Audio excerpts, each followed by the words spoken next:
బొమ్మ కనబడుతుందా? కనబడుతుంది బ్రదర్. ఓకే, దానిలో మీరు గమనించండి. ఇందాక మనం చూసాం కదా, ఇటువైపు తూర్పు వైపు నుంచి వాళ్ళకి ఎంట్రన్స్ ఉంటుంది. ఎంట్రన్స్ లో కనుక లోపలికి వచ్చినట్లయితే వాళ్ళకి మొట్టమొదట మనము ఇక్కడ రాగానే ఇక్కడ బలిపీఠం అనేటువంటిది ఇక్కడ ఉంటుంది. ఇక్కడ ఇక లోపలికి గనక మనం వచ్చినట్లయితే ఇదంతా కూడా ఈ ఆవరణ, ఈ చుట్టూ ఉన్నటువంటివి ఇవన్నీ కూడా వాళ్ళు స్తంభాలు పాతి చుట్టూ కూడా వాళ్ళు మనకు ప్రహరీ గోడ ఎట్లయితే ఉంటుందో అట్లాగా ఇదంతా కూడా ఏర్పాటు చేస్తారనమాట. దానికి దిమ్మెలు కానీ పలకలు కానీ అదంతా కూడా నిర్గమాకాండంలో మనం చదివాం. ఒకసారి మీ బైబిల్ నిర్గమాకాండానికి వెనక్కి వెళ్ళిపోయి వాటిని చూసుకొని మనం ముందుకు వెళ్ళిపోదాము పుస్తకంలో. ఎందుకంటే ఈ లేవికాండం స్టార్ట్ చేసేటప్పుడు ఈ ప్రత్యక్ష గుడారం ఎలా ఉంటుంది అనేటువంటి ఒక అవగాహన ఖచ్చితంగా మనం కలిగి ఉండాలి. 25వ అధ్యాయంలో మనం చూసినప్పుడు లేవికాండం 25వ అధ్యాయము 1-9 వచనాల్లో ఒక మందిరాన్ని నా కొరకు కట్టండి అని చెప్పేసి దేవుడు చెప్పాడు. ఒక మందిరాన్ని కట్టండి అని అన్నాడు. ఇప్పుడు ఇక 10వ వచనం దగ్గర నుంచి కనుక మనం చూసినట్లయితే ఆ మందిరం అనేటువంటిది కొలతలు ఎట్లా ఉంటాయి అనేటువంటి విషయాన్ని తెలియజేస్తూ ఉన్నాడు. అందులో మనము 25వ అధ్యాయము, 26వ అధ్యాయము, 27వ అధ్యాయము ఇవంతా కూడా ఈ మందిరం యొక్క నిర్మాణాన్ని గురించి చెప్పాడు. ఇందులో 26వ అధ్యాయానికి వచ్చేసేయండి. 26వ అధ్యాయము 15వ వచనం నుంచి కనుక చూసినట్లయితే మరియు మందిరానికి తుమ్మకర్రతో నిలువు పలకలు చేయాలి అని చెప్పేసి అన్నాడు. 21వ వచనం కనుక చూసినట్లయితే దిమ్మలు అని చెప్పేసి అన్నాడు. అంటే ఇప్పుడు మనం ఏం చేస్తామంటే ఒక ఖాళీ స్థలం ఉంది. ఒక ఖాళీ స్థలంలో మనము ఒక రేకులతో ఏదన్నా వేయాలని అనుకున్నాం అనుకోండి. ఉదాహరణకి రేకులతో ఏమైనా వేయాలనుకుంటే ఎట్లా వేస్తాం మనం? ముందు మనం ఏం చేయాల్సి ఉంటుంది? పోల్స్ పాతాల్సి ఉంటుంది. పోల్స్ పాతిన తర్వాత ఏం చేస్తామంటే ఆ పోల్స్ మీద మనము పైన ఆ కప్పు వేయటానికి ప్రయత్నం చేస్తాం. ఒకవేళ చుట్టుపక్కల కూడా గోడ కట్టాలి అని చెప్పేసి అనుకున్నాం అనుకోండి. చుట్టుపక్కల గోడ కట్టాలంటే ముందు మనం ఏం చేస్తామంటే గోడ కట్టాలి అంటే లోపల ఇది తీసేసి ఇక్కడ మనం గమనించండి. లేవికాండము మనం గమనించినప్పుడు ఇది నిర్గమకాండంలో 26వ అధ్యాయంలో దిమ్మల గురించి పలకల గురించి ఇక్కడ తెలియజేస్తూ ఉన్నాడు. ఇక్కడ చూడండి, దిమ్మెలు పలకలు అని చెప్పేసి అన్నాడు కదా. ఇదిగో ఇవి ఈ పాతినవన్నీ కూడా దిమ్మెలు అన్నమాట. చుట్టుపక్కల అంటే ఖాళీ స్థలంలో వాళ్ళు ఏం చేస్తారంటే ఈ దిమ్మెలను పాతుతారు. ఈ దిమ్మెలను పాతిన తర్వాత వాటికి పలకలు అనేటువంటివి అడ్డు పెడతారు. పలకలు అనేవి ఇక అడ్డు పెట్టిన తర్వాత ఇదంతా కూడా మా చుట్టూ ఒక ప్రహరీ గోడలాగా అయిపోతుంది. ఇది లోపలికి ప్రవేశించేటువంటి స్థలం. ఇది ఈ ఎంట్రన్స్ లోపలికి వచ్చిన తర్వాత ఇక్కడ ఉన్నటువంటిది మందిరము. ఈ మందిరానికి ఇటువైపు ప్రవేశం ఉంటుంది, ఎంట్రన్స్. దీనికి మధ్యలో ఒక తెర కడతారు. ఒక తెర కట్టిన తర్వాత ఇది 2 భాగాలుగా విడిపోతుంది. ఈ లోపలికి రాగానే ఉండేటువంటి దాన్ని పరిశుద్ధ స్థలము అంటారు. ఈ ఇంకా లోపల ఉన్నటువంటి దాన్ని అతి పరిశుద్ధ స్థలము అంటారు. ఈ మధ్యలో ఒక తెర అడ్డు ఉంటుంది. ఇది ప్రత్యక్ష గుడారం యొక్క నమూనా అన్నమాట. చుట్టూ ఉండేటువంటి ఈ ఆవరణ, ఈ చుట్టూ ఉండేటువంటి లోపలంతా కూడా ఆవరణ.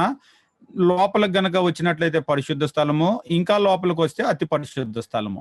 ఇప్పుడు ఈ గుమ్మంలోంచి లోపలికి రాగానే ఏముంటుందంటే ఇక్కడ బలిపీఠం ఉంటుంది.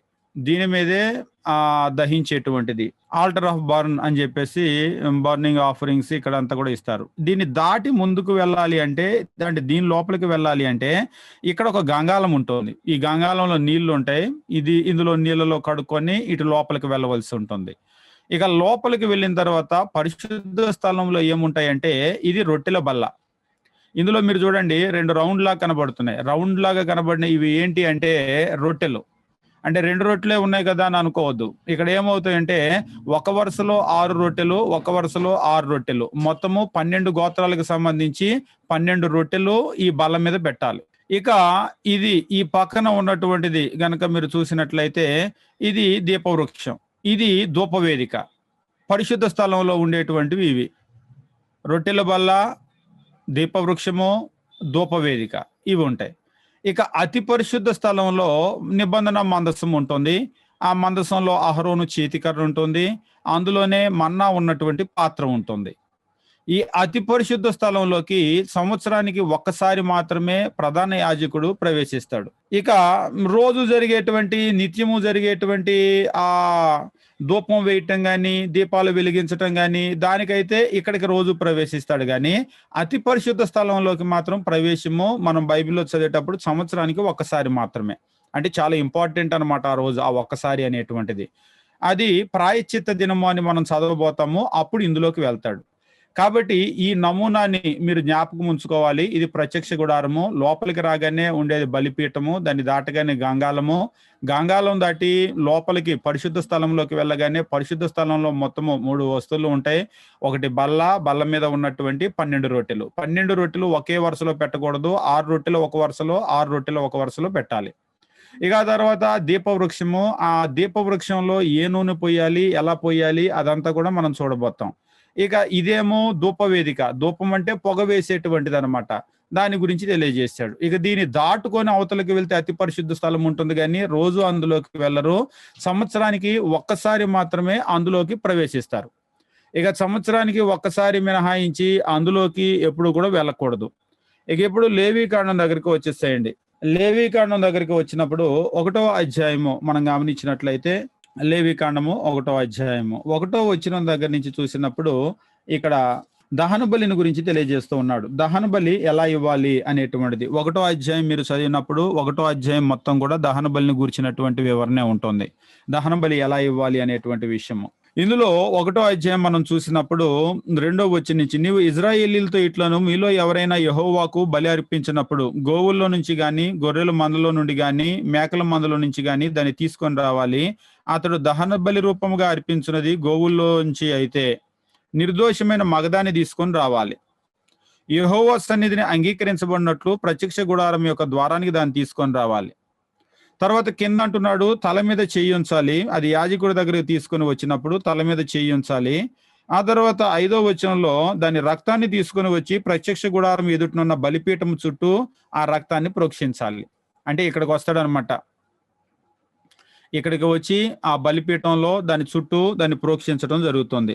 దాన్ని ప్రోక్షించడం జరిగిన తర్వాత 6వ వచనము, అప్పుడు అతడు దహన బలి రూపమైన ఆ పశు చర్మాన్ని ఒలిచి దాని అవయవాలను విడదీసి, తరువాత 8వ వచనంలో, అప్పుడు యాజకులైన అహరోను కుమారులు ఆ అవయవాలు, తల, క్రొవ్వు బలిపీఠం మీద ఉన్న అగ్ని మీద కట్టెల పైన చక్కగా పేర్చాలి.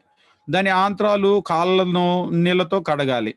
అది యెహోవాకు ఇంపైన సువాసన గల దహన బలి అగునట్లు యాజకుడు దాన్ని అంతా బలిపీఠం మీద దహించాలి. ఒకవేళ అది ఆవుల్లో నుంచి అయితే ఎట్లాగా అనేటువంటి చెప్తున్నాడు. 10 నుంచి అయితే గొర్రెల్లో నుంచి గనక తెస్తే, మేకల్లో నుంచి తెస్తే దాన్ని ఎట్లా అనేటువంటి చెప్తున్నాడు. 14వ వచనం నుంచి ఒకవేళ పక్షిలో నుంచి తీసుకొని వస్తే ఎట్లా అని చెప్తున్నాడు. అంటే దహన బలి తీసుకొని వచ్చేటువంటి వాళ్ళు ఆవు తేవచ్చు, గొర్రె మేక తేవచ్చు, పక్షి కూడా తేవచ్చు. అంటే ఏంటిదంతా అని అడుగుతారేమో. ఒకవేళ లేని వాళ్ళు బీదవాళ్ళు అయ్యారనుకోండి, ఆవును తీసుకొని రావాలంటే చాలా ఖర్చు. గొర్రెలు, మేకలు అంటే కూడా చాలా ఖర్చుతో కూడుకున్న పని. అందుకని దేవుడు ఏమంటున్నాడంటే ఆవుల్లో నుంచి తీసుకొని రండి, లేదా గొర్రె మేకల్లో నుంచి తీసుకొని రండి. 14వ వచనం, ఒకవేళ అది కూడా కాకపోతే పక్షి జాతిలో నుంచి, తెల్లగొవ్వలో నుంచి, పావురం పిల్లల్లో నుంచి గాని మీరు తీసుకొని రండి. ఇక 2వ అధ్యాయానికి వచ్చినప్పుడు 2వ అధ్యాయంలో నైవేద్యం ఎట్లా అర్పించాలి అనేటువంటి విషయాన్ని గురించి తెలియజేస్తున్నాడు. 1వ వచనము, ఒకడు యెహోవాకు నైవేద్యం చేయనప్పుడు అతడు అర్పించినది గోధుమ పిండి అయి ఉండాలి. అతడు దాని మీద నూనె పోయాలి, సాంబ్రాణి వేయాలి. యాజకులైనటువంటి అహరోను కుమారుల దగ్గరికి తీసుకొని రావాలి. 4వ వచనంలో, నువ్వు పొయ్యిలో కాల్చిన నైవేద్యం చేయనప్పుడు అది నూనె కలిపింది, పొంగనిది, గోధుమ పిండి అప్పడాలే గాని, నూనె రాచియు పొంగనిదైనా పూరీలే గాని ఉండాలి. ఇక దాన్ని ఎట్లా చేయాలి అనేటువంటి దాన్ని ఈ అధ్యాయం చదివినప్పుడు వరుసగా తెలియజేస్తున్నాడు. అయితే 11వ వచనం, ముఖ్యంగా మీరు యెహోవాకు చేయు నైవేద్యం ఏది కూడా పులిసి పొంగిన దానితో చేయకూడదు. ఏలయనగా పులిసిందైనా తేనె అయినను యెహోవాకు హోమంగా దహింపవలదు. ఎట్టి పరిస్థితుల్లో పులిసిన దాన్ని తీసుకొని రాకూడదు దేవుని దగ్గరికి. అంతేకాదు 13వ వచనంలో, నువ్వు అర్పించే ప్రతి నైవేద్యంలో ఉప్పు చేర్చాలి. అది ఒకవేళ నైవేద్యాన్ని గనక తీసుకొని వస్తే నైవేద్యం అనేటువంటిది ఎట్లా చేయాలి అనేటువంటి విషయాన్ని గురించి తెలియజేస్తూ ఉన్నాడు. ఇక 3వ అధ్యాయం మనం చూసినప్పుడు సమాధాన బలి. సమాధాన బలి అంటే ఇక్కడ చెప్తూ ఉన్నాడు, 1వ వచనం నుంచి అతడు అర్పించింది సమాధాన బలి అయిన యెడల అతడు గోవుల్లోంచి తీసుకుని వచ్చిన యెడల అది మగదే గాని ఆడదే గాని యెహోవా సన్నిధికి నిర్దోషమైన దాన్ని తీసుకొని రావాలి. ఒకవేళ ఒక మనిషి సమాధాన బలి అర్పించాలి అనుకున్నట్లయితే అతడు ఏం చేయాలి అనేటువంటి విషయాన్ని గురించి ఇక్కడ చెప్తున్నాడు. ఇక 4వ అధ్యాయం చదివినప్పుడు పాప పరిహారార్థ బలిని గురించి తెలియజేస్తూ ఉన్నాడు. ఒకవేళ పాపం గనక చేసినట్లయితే దానికి పరిహారం ఇవ్వటానికి అతడు అర్పించాల్సినటువంటి బలిని గురించి, పాప పరిహారార్థ బలిని గురించి. ఇక తర్వాత మనం గమనించినప్పుడు ఈ 6వ అధ్యాయం దగ్గర గనక వచ్చినట్లయితే 5వ అధ్యాయము 6వ అధ్యాయంలో వాళ్ళకు ఇక బలుల గురించి తెలియజేస్తూ ఉన్నాడు. మీరు వాటన్నింటిని గురించి వివరంగా చదవండి. ఏ బలి ఎట్లా ఇవ్వాలి, ఏ బలిని ఎలా ఇవ్వమని చెప్పేసి అంటున్నాడు. కొందరు అంటూ ఉంటారు అసలు ఒకవేళ లేవి కాండమే బైబిల్లో లేకపోతే ఎలా ఉంటుంది అని. ఒకవేళ లేవి కాండమే బైబిల్లో లేకపోతే ఎలా ఉంటుంది అంటే ఏ బలి తీసుకొని రావాలి అనేది వాళ్ళకి తెలియదు, ఏ బలిని ఎలా ఇవ్వాలనేది తెలియదు. ఉదాహరణకి మనం గొర్రెో మేకో తీసుకొని లేకపోతే ఆవో తీసుకొని వెళ్ళాం, వెళ్ళి అయ్యా ఇది బలి ఇవ్వండి అంటే యాజకుడికి దాని ప్రొసీజర్ తెలియదు, దీన్ని ఏం చేయాలి అనేటువంటిది. కాబట్టి లేవీకాండం ఏమి నేర్పిస్తుందంటే బలి ఎలా ఇవ్వాలి అనేటువంటిది, బలికి ఏం తేవాలి అనేటువంటిది, తెచ్చిన దాన్ని యాజకుడు ఎలా అర్పించాలి అనేటువంటిది, ఈ వివరాలన్నీ కూడా లేవీకాండంలో పొందుపరచబడి ఉన్నాయి. కాబట్టి మనం 1వ అధ్యాయం దగ్గర నుంచి కనుక గమనించినట్లయితే ఈ 6-7 అధ్యాయాల వరకు మనం వీటిని గురించి గమనిస్తాం. ఇక 8వ అధ్యాయం దగ్గర నుంచి మనం చూసినట్లయితే 8వ అధ్యాయం దగ్గర నుంచి ఇక్కడ అహరోనును తర్వాత అహరోను కుమారులను అక్కడ ప్రత్యేకించినటువంటి దాని గురించి మనం చూస్తూ ఉంటాం. అహరోనును అహరోను యొక్క కుమారులను 8వ అధ్యాయము 1వ వచనం నుంచి మనం గమనించినప్పుడు, మరి యెహోవా నువ్వు అహరోను అతని కుమారులను వారి వస్త్రాలను అభిషేక తైలమును పాప పరిహారార్థ బలి రూపమైన కోడె 2 పొట్టేళ్లు గంపడు పొంగని భక్ష్యాలు తీసుకొని వాళ్ళను ప్రత్యక్ష గుడారము ద్వారము దగ్గరకు సర్వ సమాజమును సమకూర్చు అని చెప్పేసి అన్నాడు. అహరోను తీసుకొనిరా, ఆయన కుమారులను తీసుకొనిరా, అంతేకాదు వాళ్ళతో పాటు సర్వ సమాజాన్ని కూడా పిలుచుకొనిరా. అందరినీ తీసుకొని వచ్చి వాళ్ళు చేయాల్సింది ఏమిటి అని చెప్పేసి అంటే అందరినీ తీసుకొని వచ్చిన తర్వాత 7వ వచనము తరువాత 6వ వచనం నుంచి అప్పుడు మోషే అహరోను అతని కుమారులు దగ్గరకు తీసుకుని వచ్చి నీళ్లతో వాళ్ళకు స్నానం చేయించారు. 8వ అధ్యాయము నీళ్లతో వాళ్ళకు స్నానం చేయించారు. స్నానం చేయించిన తర్వాత 7వ వచనము తరువాత అతడు అతనికి చొక్కాయి తొడిగారు, దట్టి కట్టారు, నిలువుటంగి. ఇదంతా మీరు చదివేటప్పుడు యాజకుని యొక్క వస్త్రాలు ఎట్లా ఉంటాయి అనేటువంటిది ఇందులో క్లియర్ గా చూపిస్తూ ఉన్నాడు. స్నానం చేసిన తర్వాత చొక్కాయి తొడిగారు, దట్టి కట్టారు, నిలువుటంగి వేశారు, ఏఫోదు వేశారు. ఏఫోదు యొక్క విచిత్రమైన నడికట్టు అతనికి కట్టి దాని వలన అతనికి ఏఫోదును బిగించారు. అతనికి పతకం వేశారు. ఆ పతకంలో ఊరీము తుమ్మీము అనే వాటిని ఉంచారు. అతని తల మీద పాగా పెట్టారు. ఆ పాగా మీద అతని నొసట పరిశుద్ధ కిరీటముగా బంగారు రేకును కట్టారు. ఇక ఆ తర్వాత ఏం చేశారంటే ఆయనకి ఇవన్నీ కూడా ధరించిన తర్వాత ఒక బంగారు రేకు కట్టడం జరిగింది.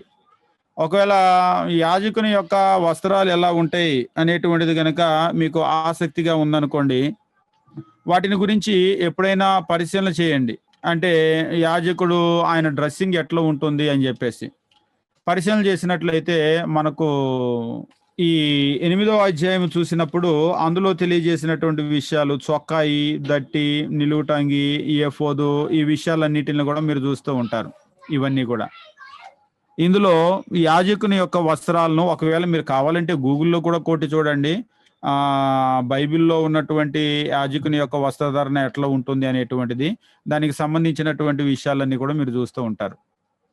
ఒకవేళ మీకు ఏమన్నా చూడాలనిపిస్తే ఇంటికి వెళ్ళిన తర్వాత చూడండి, లేదంటే నేనైనా చూపిస్తాను. ఇక్కడ మీకు అది ఓపెన్ చేస్తున్న ఒక్క నిమిషము. మీరు దీని గురించినటువంటి విషయాలన్నీ కూడా మీకు ఏదన్నా కానీ ఒకవేళ తెలుసుకోవాలని అనిపించింది అనుకోండి, దాదాపుగా మీరు అన్నీ కూడా గూగుల్లో ఉన్నాయి. మీకు వాటిని గురించి మీరు గూగుల్లో కొట్టి చూడండి, ఒక అవగాహన ఎట్లా ఉంటుంది అనేటువంటి ఒక అవగాహన వస్తుంది. ఇక్కడ మీకు కనబడుతూ ఉన్న యాజకుని యొక్క డ్రెస్సు ఎట్లా ఉంటుంది అనేటువంటిది. ఇప్పుడు మీరు మళ్ళొకసారి ఇది చదవండి. 7వ అధ్యాయము అతనికి చొక్కా వేశారు. మొదట చొక్కా అంటే ఈ లోపల ఉంటుందన్నమాట. చొక్కా వేశారు. చొక్కా వేసి ఆ తర్వాత ఒక దట్టి కట్టారు. దట్టి కట్టిన తర్వాత నిలువుట అంగి అంటే అంగి ఆ పైనుంచి కిందకు ఉంటుంది కదా, అది వేశారు. వేసిన తర్వాత ఏఫోదు వేశారు. ఏఫోదును వేసిన తర్వాత ఈ పైన ఉండేటువంటి వస్త్రం అన్నమాట ఏఫోదు వేశారు. ఏఫోదు వేసి దానికి పతకం బిగించారు. ఆ పతకంలో ఊరీము తుమ్మీము ఉంది. తర్వాత తల మీదేమో పాగబెట్టారు. ఇది యాజకుని యొక్క వస్త్రధరణ. ఇలా ఉంటుంది యాజకుని యొక్క వస్త్రధరణ. మీరు ఆ తర్వాత క్లాస్ అయిపోయిన తర్వాత ఒకవేళ మీ గూగుల్‌లో కొట్టి చూడండి. యాజకుని యొక్క వస్త్రధారణ ఎట్లా ఉంటుంది అనేటువంటిది మీకు చాలా క్లియర్‌గా ఆ ఫోటోలన్నీ కనబడతాయి. మొండిగా బట్టి పట్టుకొని మాత్రం వెళ్ళొద్దు. ఎలా ఉంటుంది అనేటువంటిది. ఒక్కసారి ఆ అవగాహన అనేటువంటిది మీకు కలగాలి. అవగాహన కలిగితే తప్ప అది ఎట్లా ఉంటుంది అనేటువంటిది మనకు తెలియదు. మొదట లోపల చొక్కాయి వేశారు. దట్టి కట్టారు. దట్టి కట్టిన తర్వాత నిలువుటంగి వేశారు. ఏఫోదు కొంతమంది ఏఫోదు అని చదువుతారు గానీ ఏఫోదు ఏంటనేటువంటిది తెలియదు. ఏఫోదు కూడా పైన వేసినటువంటి వస్త్రం అన్నమాట అది. ఏఫోదు వేశారు. ఒకవేళ మీరు దీనిలో చూస్తే దీనిలో బాగా క్లియర్‌గా మీకు పేర్లు కూడా రాశాడు. ఇదిగో దీనిలో మీరు చూడండి. ఇది తలపాగా. తర్వాత ఇది ఏఫోదు. అందులో మీకు ఈ ఏఫోదులో దాదాపుగా 12 రాళ్ళుంటాయి. ఆ రాళ్ళన్నీ కూడా ఏంటి అని చెప్పేసి అంటారు. ఏఫోదులో ఉండేటువంటి ఆ బ్రెస్ట్ ప్లేట్‌లో ఉండేటువంటి రాళ్ళన్నీ కూడా. వాటిల్ని గురించి మీరు తర్వాత పరిశీలన చేయండి ఇంటికెళ్ళిన తర్వాత. ఒక అవగాహన అయితే వచ్చింది కదా! ఎట్లా ఉంటుంది వాళ్ళ డ్రెస్ అనేటువంటిది. అది యాజకుని యొక్క వస్త్రధరణ. ఇక ఆ తర్వాత 8వ అధ్యాయము కింద గనక చూసినట్లయితే 12వ వచనము మరియు అతడు అభిషేక తైలంలో కొంచెం అహరోను తల మీద పోశాడు. దీని గురించే కీర్తనల గ్రంథంలో అంటాడు.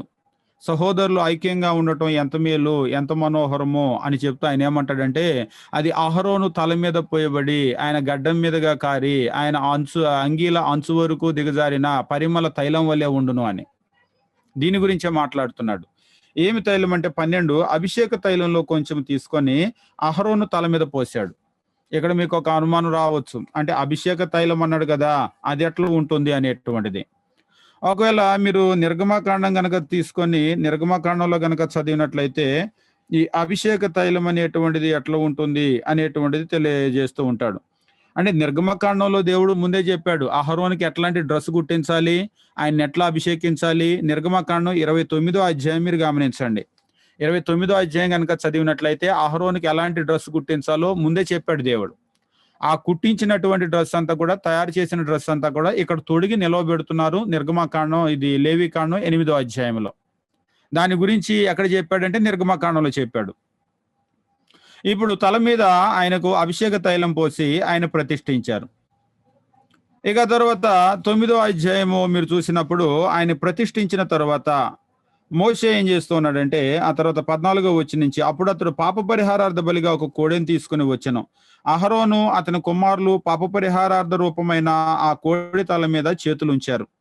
దాన్ని వధించి తరువాత మోషే దాని రక్తమును తీసి పరిశుద్ధ అది బలిపీఠపు కొమ్ముల చుట్టూ వ్రేలితో దాన్ని చమిరి బలిపీఠం విషయమై పాప పరిహారము చేసి దాని నిమిత్తము ప్రాయశ్చిత్తము చేయుటకై బలిపీఠము అడుగున రక్తం పోసి దాన్ని ప్రతిష్ఠించెను.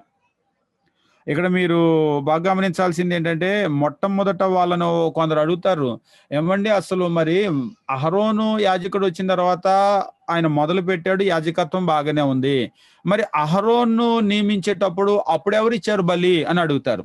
అహరోను కోసం అహరోనే ఇచ్చుకోలేడు కదా, అహరోను నియమించేటప్పుడు ఎవరు ఇచ్చారు అని చెప్పేసి అంటే అహరోను నియమించడానికి మోషే ఇచ్చాడు. అదే ఇక్కడ చెప్తూ ఉన్నాడు.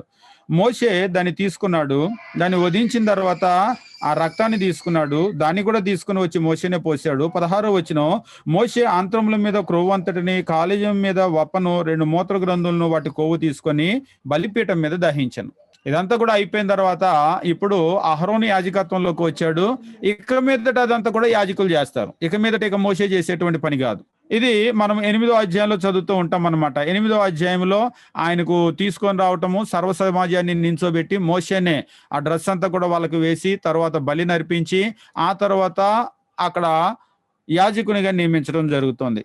9వ అధ్యాయము 1వ వచనం నుంచి మనం గమనించినప్పుడు 9వ అధ్యాయము 1వ వచనం నుంచి ఇక ఇప్పుడు ఈయన యాజకుడు అయిన తర్వాత 9వ అధ్యాయం 1 8వ దినమున మోషే అహరోనును అతని కుమారులను ఇజ్రాయేల్ పెద్దలను పిలిపించి అహరోనుతో ఇట్లా నేను నువ్వు పాప పరిహారార్థ బలిగా నిర్దోషమైన ఒక కోడి దూడను దహన బలిగా నిర్దోషమైన ఒక పొట్టేలును యెహోవా సన్నిధికి తీసుకొని వచ్చి నువ్వు వాటిని బలిగా అర్పించు అని చెప్పేసి అన్నాడు.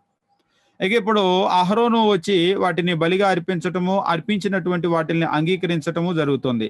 22వ వచనము 9వ అధ్యాయము. అప్పుడు అహరోను పాప పరిహారార్థ బలి, దహన బలిని, సమాధాన బలిని అర్పించి ప్రజల వైపునకు తన చేతులెత్తి వారిని దీవించిన తరువాత దిగి వచ్చెను.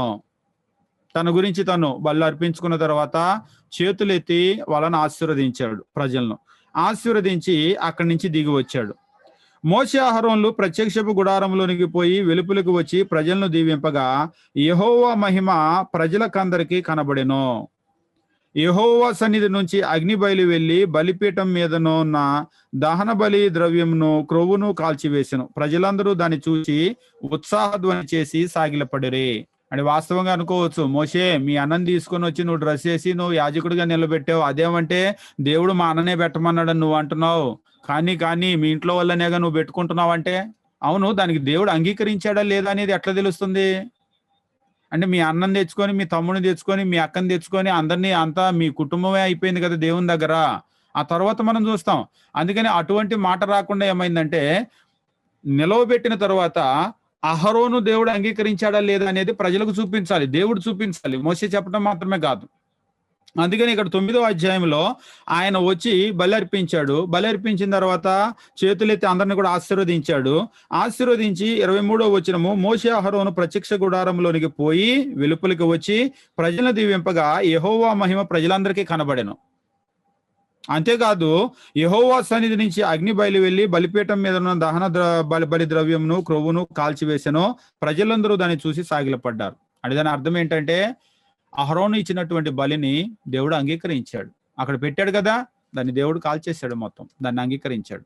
అంటే దేవుడు తన యాక్సెప్టెన్స్ తెలియజేశాడు. అహరోను నా దగ్గర పని చేయటానికి యాజకుడిగా నేను అంగీకరిస్తున్నాను అనేటువంటి విషయం. ఇక మీదట ఎవరు కూడా నోరెత్తి మోషే నువ్వు మీ అన్నను పెట్టుకున్నావు అని అనటానికి లేదు. ఎందుకంటే అది దేవుడు అంగీకరించాడు, దేవుడు పెట్టుకున్నాడు. అవకాశం లేకపోయినా తర్వాత మనం చూస్తూ ఉంటాం సంఖ్యాకాండంలో కోరాహు సంబంధులు వాళ్ళందరూ దాతాను, అబీరాము వీళ్ళందరూ కూడా లేచి మోషే అహరోనులకు వ్యతిరేకంగా మీరేనా యెహోవాకు బలర్పించేది, మేము ఎవరం కూడా అర్పించడానికి లేమా, అయినా కానీ దేవుని ప్రజల్లో అందరూ కూడా యాజకులే, మిమ్మల్ని మీరు ఎలాగ లీడర్గా చేసుకుంటారు అనేటువంటి ఇష్యూ లేవనెత్తారు. అయితే వాస్తవంగా ఆ ఇష్యూ లేవనెత్తడానికి అవకాశమే లేదు. దేవుడు గనక ఈ రుజువు చూపించకపోతే ఇలా కొన్ని వందల వేల మంది మాట్లాడేవాళ్ళు.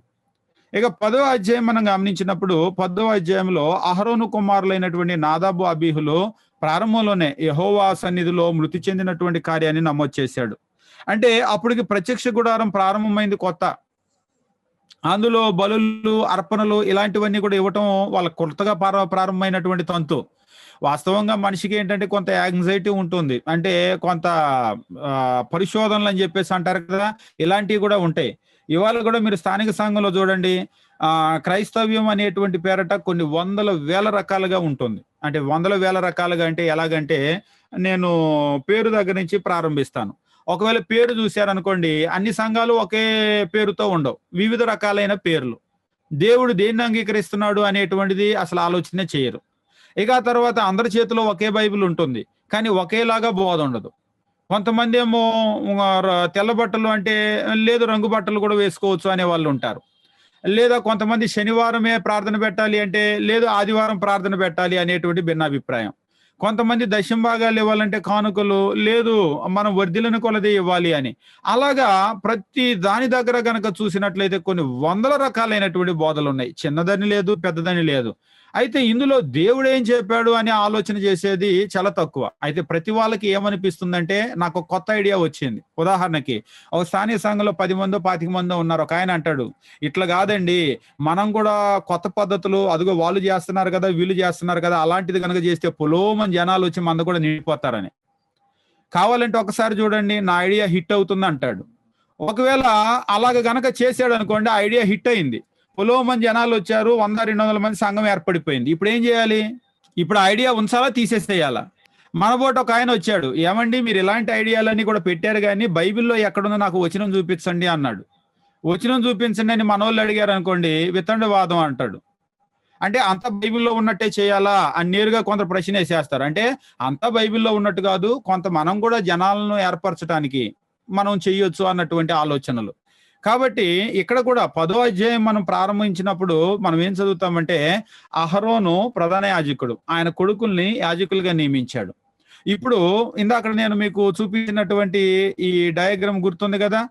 ఇందులో అంటే ప్రత్యక్ష గుడారాన్ని గనక మీరు చూసినట్లయితే ప్రత్యక్ష గుడారంలోకి వెళ్ళి వాళ్ళు బలులు అర్పించవలసినటువంటి పరిస్థితి ఉంటుంది.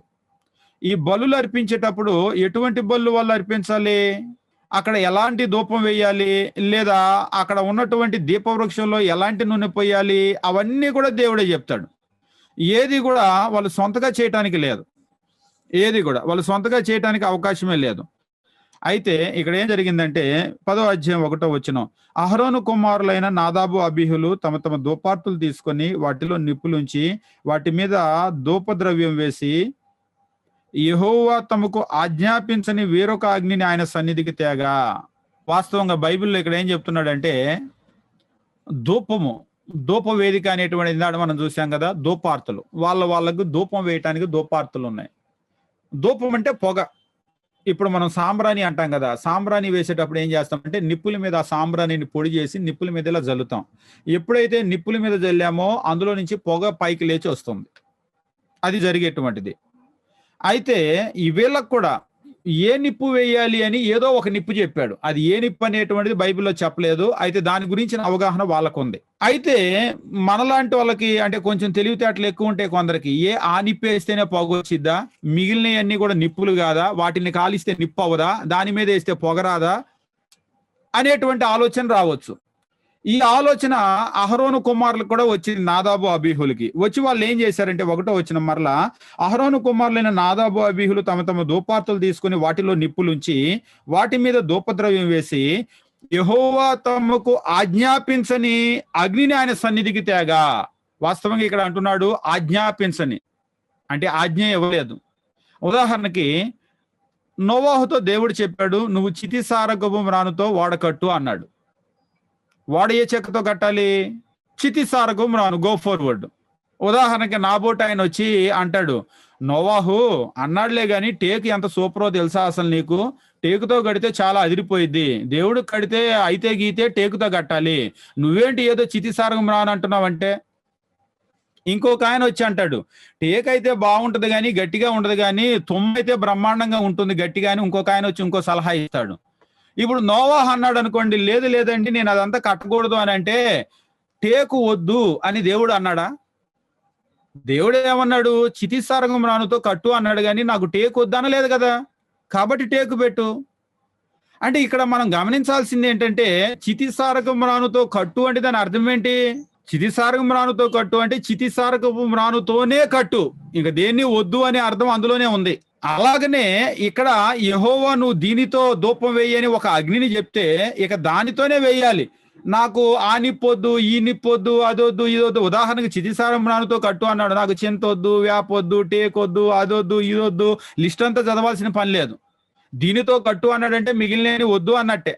అయితే మిగిలిన వాటి గురించి ఆజ్ఞ ఇవ్వలేదు, అవును అని చెప్పలేదు, కాదని చెప్పలేదు. ఇక్కడ కూడా వచ్చిన సమస్య ఏంటి అంటే, వేరొక అగ్నిని యెహోవా తమకు ఆజ్ఞాపించని, అసలు ఆజ్ఞ ఇవ్వలేదు.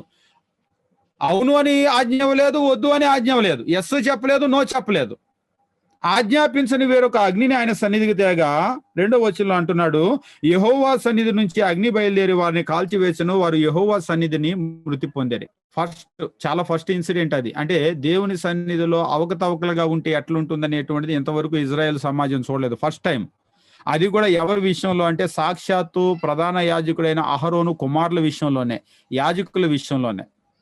అప్పటి నుంచి ఇజ్రాయెల్లో చాలా భయం వచ్చేసింది. ఎంత భయం వచ్చేసింది అంటే ఆ తర్వాత మీరు అధ్యాయం కనుక చదివినట్లయితే ఇక దేవుని దగ్గరకు వెళ్ళాలంటే చాలా భయపడిపోయే పరిస్థితి. ఎందుకంటే ఏమాత్రం తేడా ఉన్న కాలు అక్కడే బూడిదైపోవటమే. అది అంటే దేవుని సన్నిధికి వెళ్ళేటప్పుడు ఆయన ఏం చెప్పాడో అది మాత్రమే చేయాలి. ఇంకా చెప్పాలంటే కుడికి గాని ఎడమకు గాని తొలగకుండా ఏం చెప్పాడో అదే చేయాలి. పాత నిబంధన క్రొత్త నిబంధనకు నీడ. ఈ రోజు మనము నిజస్వరూపంలో ఉన్నాం, పాత నిబంధన నీడ. ఈ రోజు ఆరాధన విషయంలో కూడా మనం బైబిల్ని చదువుతూ చాలా జాగ్రత్తగా దేవుడు ఏం చెప్పాడో దాన్ని మాత్రమే చేయాలి, అంతేగాని ఇష్టానికి చేయటానికి లేదు. ఒక్కొక్కరు అంటారు, ఇలా చేస్తే దేవుడు అంగీకరించడా, దేవుడే అన్న వద్దన్నాడా అని. అలాంటి ఆలోచనలు మనం ఎప్పుడు కూడా చేయకూడదు. బైబిల్‌లో మనం చదివి కుడికి గాని, ఎడమకి గాని మనం తొలగకుండా ఉదాహరణకు సంఘానికి ఏం పేరు పెట్టాలంటే మన ఇష్టానికి ఆలోచన చేయటం కాదు. బైబిల్‌లో దేవుడు ఏ పేరు పెట్టమన్నాడు? మొదటి శతాబ్దంలో పరిశుద్ధులు, సంఘాలు ఉన్నారు గదా! వాళ్ళు ఏ పేరు పెట్టుకున్నారు అని చూసి ఆ పేరు మాత్రమే తెచ్చుకోవాలి. మన ఇష్టానికి మనం తెచ్చుకోకూడదు. అంటే కొంతమంది అడుగుతూ ఉంటారు, ఏవండి పేరు కూడా మనకి ఇష్టం లేదా? మన ఇష్టానికి పెట్టుకోవటానికి లేదా అంటారు. సంఘం అనేటువంటిది మనది కాదు మన ఇష్టానికి పెట్టుకోవటం. మీకు అబ్బాయి పుడితే, అమ్మాయి పుడితే మీ ఇష్టమైన పేరు పెట్టుకోండి. అది మీ ఇష్టం. కానీ సంఘం అనేది మన ఇష్టం కాదు. సంఘము క్రీస్తు ప్రభు కొనుక్కున్నాడు. దానికి యజమాని ఎవరంటే క్రీస్తు ప్రభు. దానికి పేరేం పెట్టుకోవాలంటే ఉదాహరణకు ఒక పుస్తకం, ఒక నోట్‌బుక్ మీరు కొనుక్కున్నారు. ఫస్ట్ పేజీలో పేరు రాయటానికి తీస్తారు. మీరు ఎవరి పేరు రాస్తారు? మీ పక్కన ఉన్న మీ ఫ్రెండ్ పేరు రాస్తారా? పక్క కుర్చీలో కూర్చున్నాడు కదా అని? పొరపాటున రాయరు. ఒకవేళ ఆయన తీసుకొని, అరే నేను నీకు ఫ్రెండ్‌ని కదా నా పేరు కూడా రాయని రాస్తే ఒప్పుకుంటారా? ఫ్రెండువైతే అయ్యావు గాని అక్కడ పేరు రాయటం అంటే అర్థం ఏంటి? యజమాని అంటే ఆ పుస్తకం ఎవరిది అనేది చూపిస్తుంది. పొరపాటున మీరు ఒప్పుకోరు. రాసినా కొట్టేస్తారు. ఎందుకంటే పొరపాటున అలా రాశారనుకోండి, పుస్తకం వదిలేసి వెళ్తే వెంటనే పేరు చదువుతారు ఈ బుక్ ఎవరిది అని. అంటే పేరు యజమానిని చూపిస్తుంది. సంఘానికి కూడా యజమాని ఎవరో ఆయన పేరు పెట్టాల్సి ఉంటుంది. మీరు క్రొత్త నిబంధన అంతా కూడా చదివి చూడండి. ఈరోజు మన ప్రపంచంలో చూసే ఈ సంఘాల పేర్లు అందులో ఉండవంటే ఆశ్చర్యం లేదు. ఉదాహరణకు మీరు చూస్తారు కదా, ఆర్‌సీఎం అనేటువంటి పేరు ఎక్కడా కూడా లేదు. ఓసారి ఒకాయన నాతో మాట్లాడుతున్నాడు. అంటే ఆయన గవర్నమెంట్ ఉద్యోగస్తుడు. వాళ్ళు ఆర్‌సీఎం సంఘానికి చెందిన ఆయన. మాట్లాడుతూ, మీరు చదువుకొని వచ్చారు కదండీ మెడ్రాస్‌లో బైబిలు. అసలు మా ఆర్‌సీఎం సంఘమే ఫస్ట్ అనేది మీకు కూడా తెలుసు కదా అన్నాడు. నేను చెప్పాను, ఆర్‌సీఎం సంఘం ఫస్ట్ అనేది తెలుసండి చరిత్ర చదివితే. అయితే భ్రష్టత్వంలో మొదటి సంఘం అది. మీరు నొచ్చుకున్నా గాని. ఎందుకంటే చరిత్ర చదివి చూడండి. మొదటే, కానీ భ్రష్టత్వంలో మొదట. మీరు బైబిల్‌లో నాకు ఆర్‌సీఎం అనేటువంటి పదం ఎక్కడన్నా ఉంటే చూపించండి. ఎందుకంటే ఆర్‌సీఎం అనేటువంటి పదం అనేది బైబిల్‌లో లేదు. అది బైబిల్‌కి సంబంధించిన పదమే కాదు. మరి ఆర్‌సీఎం అంటే ఏంటి అన్నాడు. ఆర్‌సీఎం అంటే రోమన్ కేథోలిక్ మిషన్. అసలు కేథోలికా అంటే అర్థం ఏంటండి అన్నాడు. కేథోలికా అనేటువంటి పదానికి యూనివర్సల్ అని అర్థము. అంటే ఏం జరిగిందంటే చరిత్ర గనక మనం ముందు చూసినట్లయితే క్రీస్తు ప్రభు కట్టిన సంఘంలో నుంచి, అంటే మనకు బైబిల్‌లో అపోస్తుల కార్యాల్లో, క్రొత్త నిబంధనలో కనబడేటువంటి సంఘం, అందులో నుంచి కొందరు బయటకు వచ్చారు. బయటకు వచ్చిన తర్వాత ఏమైపోయిందంటే సంఘానికి వాళ్ళ పేర్లు పెట్టుకున్నారు.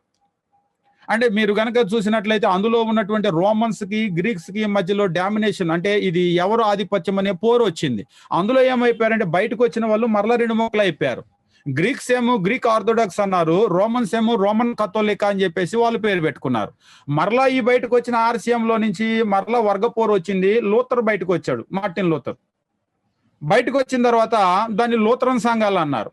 మరలా లో నుంచి మరలా విడిపోయి ఈరోజు ప్రొటెస్టెంట్ సంఘాలు అంటారు కదా, అందులో నుంచి ముక్కలు బయటకు వచ్చి ఇవాళ మనమున్న సంఘం మనకి వాళ్ళకి పడలేదు, 10 మందిని పట్టుకొని మనం బయటికి వెళ్తాం. మనకు నచ్చిన ఒక అయ్యగారిని సేవకుని పెట్టుకుంటాం. అందులో నుంచి పడలేదు, మళ్ళీ ఇంకొకరు బయటికి వెళ్తారు, మన సందులోనే చివర పెడతారు. ఇవన్నీ మన కళ్ళతో చూస్తూనే ఉన్నాం. కాబట్టి వీటి ఆవిర్భావం అంతా కూడా ఎక్కడి నుంచి పుట్టిందంటే అహరోను ఆయన కుమారులకు అప్పుడే పుట్టింది. ఈ అగ్ని వేయాలా, ఇంకొకటి వేయకూడదా అని. అయితే పాత నిబంధనలో ఏం జరిగేదంటే శిక్ష ఇన్స్టెంట్ గా వెంటనే వేసేవాడు. అయితే ఇప్పుడు క్రొత్త నిబంధనలో వెంటనే దేవుడు అగ్ని దించి కాల్చట్లేదు. కాబట్టి ఎన్ని వేల సంఘాలైనా కట్టుకోవచ్చు. అయితే కట్టుకున్నామని దేవుడు దాన్ని అంగీకరించడమే కాదు, తీర్పు దినంలో నించోబెట్టి అప్పుడు అడుగుతాడు, అసలు నువ్వు కట్టిన సంఘం నా ఇష్ట ప్రకారమే కట్టావా, నా వాక్య ప్రకారం కట్టావా అని. కాబట్టి ఈ రోజు ఏమిటంటే తీర్పు దినం అనేటువంటిది ఒకటి పెట్టి వాటన్నింటినీ రాస్తున్నాడు. ఒక రకంగా శిక్ష వెంటనే వేసాడు కాబట్టి అహరోను కుమారులు అక్కడే చచ్చారు. ఇక రెండో పాపం మూడో పాపం చేయడానికి లేదు. ఈవేళ మనల్ని వదిలిపెట్టాడు కాబట్టి కొన్ని వందల పాపాలు చేస్తూ ఉన్నాము, మొత్తము శిక్ష మన మీదకి తెచ్చుకుంటున్నాం. ఒక్కొక్కరు చూసి అయ్యో కాల్చడం పెద్ద శిక్ష కదా వెంటనే చచ్చిపోయారు అంటాడు. లేదు, ఇంకా అది చిన్న శిక్షే, అంతటితో వాళ్ళకి ముగింపు అయిపోయింది. ఈ రోజు మనల్ని వదిలిపెట్టాడు కాబట్టి ఇంకా ఇంకా ఇంకా ఇంకా చేసి అదంతా కూడా అక్కడ రాసి రేపు తీర్పు దినంలో గనక నించుంటే చాలా పెద్ద లెక్క మన మీద ఉంటుంది. కాబట్టి మనం జీవించేటప్పుడు, మనము మన భక్తి మార్గంలో ముందుకెళ్ళేటప్పుడు దేవుడు ఏం చెప్పాడు అనేటువంటిది ఖచ్చితంగా మనం గమనించాలి. కుడికి గాని ఎడమకు గాని తొలగకూడదు. 10వ అధ్యాయం మనకు గొప్ప ఉదాహరణ. ఇక్కడ మరొకసారి మనం చూసినప్పుడు యెహోవా తమకు ఆజ్ఞాపించని, ఒకే ఒక మాట, ఒకే ఒక పదం, అది యెహోవా తమకు ఆజ్ఞాపించని వేరొక అగ్ని తెచ్చారు. ఏం జరిగింది అంటే వాళ్ళని అక్కడే కాల్చి బూడిచ్చేసాడు. ఇక తర్వాత 10వ అధ్యాయం కనుక మీరు చూసినట్లయితే మోషే అహరోన్లు వచ్చినా కానీ చేయగలిగింది ఏం లేదు. వాళ్ళ శవాలను ఎత్తుకొని ఖాళీ బూడిదైపోయింది అని తీసుకొని బయటికి వెళ్లాల్సిందే. ఇక అంతకంటే ఎవరు మాట్లాడటానికి లేదు. నా కొడుకుల్ని కాలారు, నేను హర్ట్ అయ్యాను మోసే, నేను ఉద్యోగానికి రిజైన్ చేస్తున్నాను అంటానికి కూడా లేదు అహరోను. మళ్ళీ తెల్లారు వచ్చి అక్కడ పని చేయాల్సిందే. మళ్ళీ ఎలా చేయాలంటే ఆయన ఇష్ట ప్రకారం కాదు, దేవుడు ఏం చెప్పాడో దాని ప్రకారం చేయాల్సిందే. ఈ రోజు నేను హర్ట్ అయ్యాను, మా అయ్యగారు హర్ట్ అయ్యారు, వాళ్ళు హర్ట్ అయ్యారంటే కుదరదు. ఎవరు హర్ట్ అయినా హర్ట్ అవ్వకపోయినా కానీ మనం సాధించేది ఏమీ లేదు. బైబిల్లో ఏమి రాశాడో దాని ప్రకారం చదువుకొని మనం ముందుకు వెళ్ళవలసినటువంటిదే. 10వ అధ్యాయం మనం కిందకు చూసినప్పుడు ఇదే విషయాన్ని చెప్తూ ఉంటాడు. 12వ వచనము 10వ అధ్యాయం. అప్పుడు మోషే అహరోనుతోనూ మిగిలిన అతని కుమారులైన ఎలియాజరు ఈతామారుతోనూ ఇట్లా నేను, ఇద్దరు చచ్చిపోయారు, ఇంకిద్దరు ఉన్నారు, వాళ్ళతో ఇట్లా నేను, మీరు యెహోవా హోమద్రవ్యంలో మిగిలిన నైవేద్యం తీసుకొని అది పొంగకుండా బలిపీఠం దగ్గర తినండి, అది అతి పరిశుద్ధం. యెహోవా హోమద్రవ్యంలో నుంచి అది నీకు నీ కుమారులకు నియమించింది కావున నువ్వు పరిశుద్ధ స్థలంలో దాన్ని తినాలి. మళ్ళీ తినే విషయం, అయ్యా ఇంటికి వెళ్తే భార్య పిల్లలతో తింటాం కదా అంటే, లేదు, నువ్వు దీన్ని ఇక్కడే తినాలి. మళ్ళీ దాటి బయటికి వెళ్తే ఎట్లుంటుంది అనేది ఆల్రెడీ వాళ్ళు చూశారు కాబట్టి వాళ్ళకి అర్థమైపోయింది. అందుకనే మీరు చూసినప్పుడు పాత నిబంధనలో యెహోవా నామం నోట్లో ఉచ్చరించడానికి భయపడేవాళ్ళు, ఎందుకంటే తేడా వస్తే అక్కడే కాలి బూడిదైపోతారు. ఒకసారి అనిపిస్తూ ఉంటుంది, ఇవాళ అంత వెంటనే శిక్ష చేయటం లేదు కాబట్టి మనుషులు విచ్చలవిడిగా పాపం చేస్తున్నారు. ఆ రోజుల్లో గనక ఉండిన పరిస్థితులు గనక ఉన్నట్లయితే ఈ రోజు చాలా వరకు ఆగిద్దేమో. ఇక 10వ అధ్యాయం మీరు గమనించినప్పుడు ఇద్దరు కుమారులు అయిపోయిన తర్వాత మరలా ఎవరు వచ్చారంటే ఎలియాజరు, ఈతామారు. అహరోనుకు ఉన్నటువంటి మరొక ఇద్దరు కుమారులు వచ్చారు. అది 11వ అధ్యాయం మనం గమనించినప్పుడు పవిత్రమైన అపవిత్రమైనటువంటి జీవుల గురించి వారికి తెలియజేశాడు. వాస్తవంగా మీరు చూసినప్పుడు అప్పటికే ప్రపంచంలో గనక చూసినట్లయితే మనుషులు మాంసాహారాన్ని తినటం ప్రారంభించినారు. అంతేకాదు ఏది తినొచ్చు ఏది తినకూడదంటే మనుషులకి ఏం తెలుసు? వాస్తవంగా వాళ్ళని సృజించినటువంటి దేవుడినే గుర్తెరగలేకపోయారు ఎవరు అనేటువంటిది. ఇప్పుడు గనక మీరు గమనించినట్లయితే రమారమి భూమి పుట్టి 2500 సంవత్సరాలు అవుతూ ఉంది. ఇప్పటికి వారి ఆహారపు అలవాట్లు కూడా చూసినప్పుడు ఇప్పుడు కూడా మనం చూస్తూ ఉంటాం, చైనాలో రకరకాలైనటువంటి జీవులను తింటూ ఉన్నారు. ఈ వైరస్లు కూడా వాళ్ళే కారణం అని కూడా ఆరోపిస్తున్నారు. అయితే ఇక్కడ మనం గమనించినప్పుడు 11వ అధ్యాయంలో మీరు చూసినప్పుడు 1వ వచనం నుంచి, మరి యెహోవా మోషే అహరోనులకు ఇలాగ సెలవిచ్చెను, మీరు ఇశ్రాయేలీయులతో ఇట్లనండి, భూమి మీద జీవులన్నిటిలో మీరు ఈ జీవులను మాత్రం తినొచ్చు.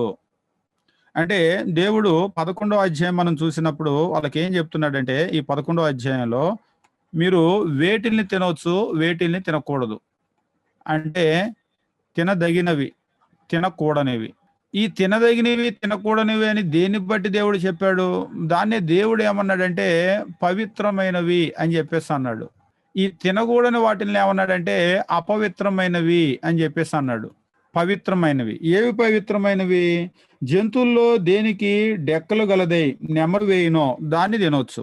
మీరు తినాలి అంటే ఒకటి దానికి డెక్కలు ఉండాలి, రెండోది నెమరు వేయాలి.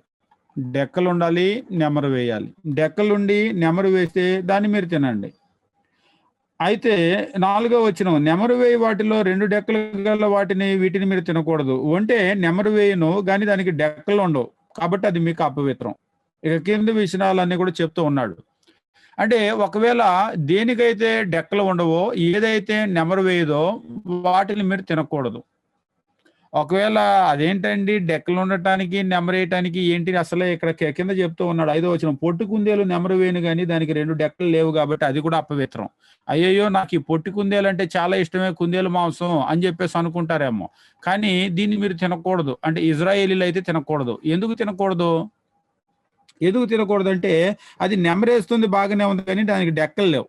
అది వాస్తవంగా డెక్కలుంటే ఏంటి లేకపోతే ఏంటి, టేస్ట్ బాగుంటుంది అని అనుకుంటారేమో.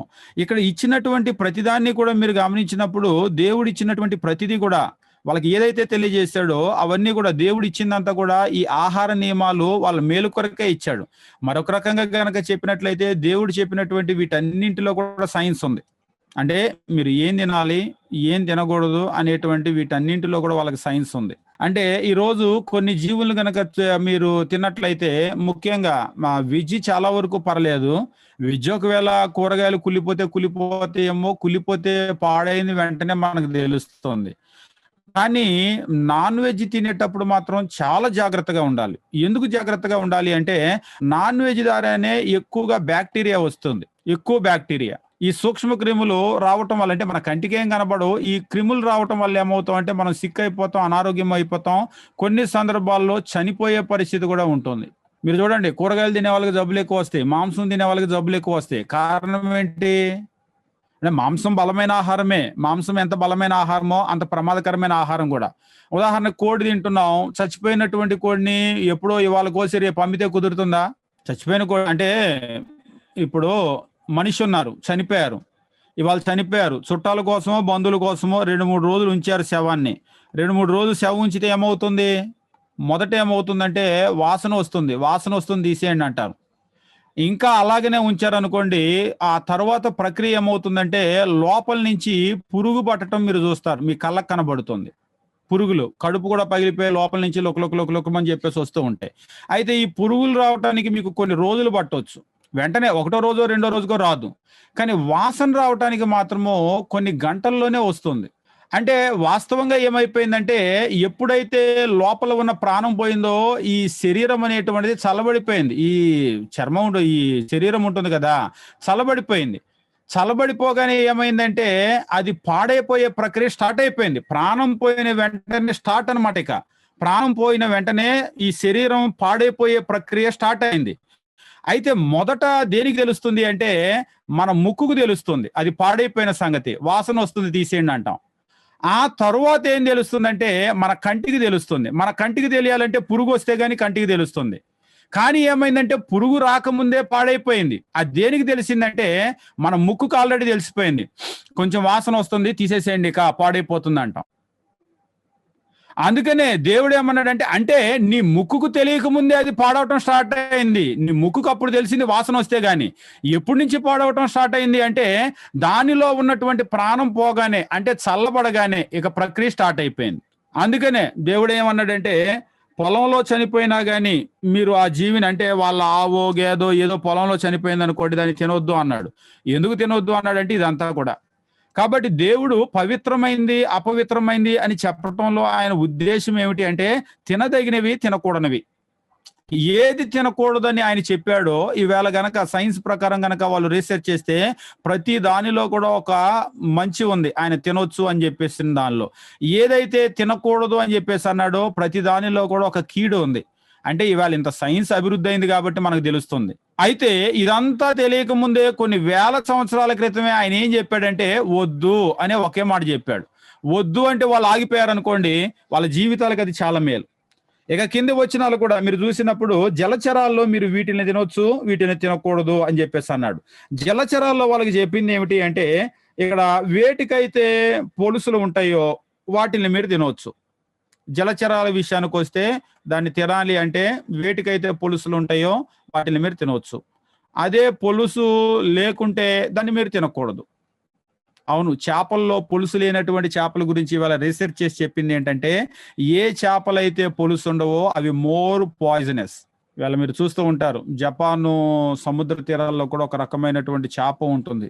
ఆ చేపే కాదు ఏ చేప అయినా పొలుసు లేదు అంటే మాత్రం అది ప్రమాదకరం, మోర్ పాయిజనస్. అంటే వాటిలో విషం ఉంటుంది, అది ఉంటుంది, ఇది ఉంటుంది. ఆయన ఇక ఏం చెప్పలేదు. వేటికైతే పొలుసు ఉందో ఓకే తినండి, వేటికైతే పొలుసు లేదో అది వద్దు. ఇక మీరు భూతద్దాలు పట్టుకోవటము, ల్యాబొరేటరీలోకి వెళ్ళటము, దాన్ని బయాప్సీ చేయటము ఇదంతా మీకు అవసరం లేదు. దేనికైతే పులుసు ఉంటుందో పొలుసు ఉంటే మీరు వండుకోండి తినండి, దేనికైతే పొలుసు లేదో దాన్ని మీరు ఆపేసేయండి అంతే. అంటే ఇందులో కూడా మరలా ఏముంది అంటే ఇందులో కూడా సైన్సే ఉంది. కాకపోతే ఏంటంటే అయ్యయ్యో వద్దన్నాడే, దేవుడు అవకాశం ఇస్తే తినే వాళ్ళ మంచి టేస్ట్ ఉంటుంది. మనకు తెలిసింది ఏంటంటే నాలుక దాని రుచే, కానీ దాన్ని చేసిన దేవునికి తెలుసు ఏదెందుకు తినాలి ఏదెందుకు తినకూడదని. ఇక 13వ వచనం దగ్గర నుంచి పక్షుల్లో కూడా వీటిని హేయంగా ఎంచండి అని చెప్పేసి అన్నాడు. కొంతమంది అంటారు ఏమండి పక్షుల్లో వీటిని హేయంగా ఎంచమన్నాడు, ఏ పక్షి జాతికి వీటికి ఏం సంబంధం అంటాడు. వాస్తవంగా పక్షి జాతికి వీటికి ఏమి సంబంధం అంటే చాలా రకాలైనటువంటి క్రిములు ఉంటాయి. అంటే ఈ క్రిములు దేన్ని బట్టి అంటే వాటి జీవన శైలి, వాటి ఆహారం. మీరు కొన్ని పక్షుల్ని కనుక చూసినట్లయితే చచ్చిన శవాల్ని వాటిని పీక్కొని తింటాయి. అవి చాలా బ్యాక్టీరియా ఉంటాయి అన్నమాట. అందుకనే దేవుడు ఏం చెప్పాడంటే పక్షి విషయం కనుక వస్తే మీరు వేటిని తినొచ్చు వీటిని తినకూడదు అనేటువంటి చెప్పేసి వీటిని తినవద్దు విహేయాలు, పక్షిరాజు తినొద్దు, పెద్ద బోరు తినొద్దు, క్రౌన్స్ పక్షి తినొద్దు, గద్ద తెల్లగద్ద, ఇక ఇవన్నీ కనుక చూసినట్లయితే ఇవన్నీ శవాల్ని పీక్కొని తినేవి అటువంటివి అనమాట. వాటిని తినొద్దు అని చెప్పేసి అన్నాడు. ఇక తర్వాత నిప్పుకోడి, కపిరిగాడు, కోకిల, ప్రతి విధమైన డేగ, పైడి కండి, చెరువు కాకి, గొడ్ల గోబ, హంస ఇవన్నీ కూడా వీటిని గబ్బిలాలు వీళ్ళు తినొద్దు అన్నాడు. ఇక వేటిని తినాలి అనేటువంటి చెప్పాడు. అంతేకాదు మీరు చూసినప్పుడు 30:24 నుంచి వాటి వలన మీరు అపవిత్రులగుదురు, వాటి కళేబారం ముట్టిన ప్రతివాడు సాయంకాలం వరకు అపవిత్రుడు. పొరపాటు నేను వద్దు అన్నటువంటి దేన్నైనా గనక మీరు ముడితే అంటే తాకితే ఏమవుతుంది అంటే ఆ బ్యాక్టీరియా మీకు వస్తుంది. అందుకనే మీరు ఏం చేయాలంటే మీరు సాయంత్రం వరకు అపవిత్రులు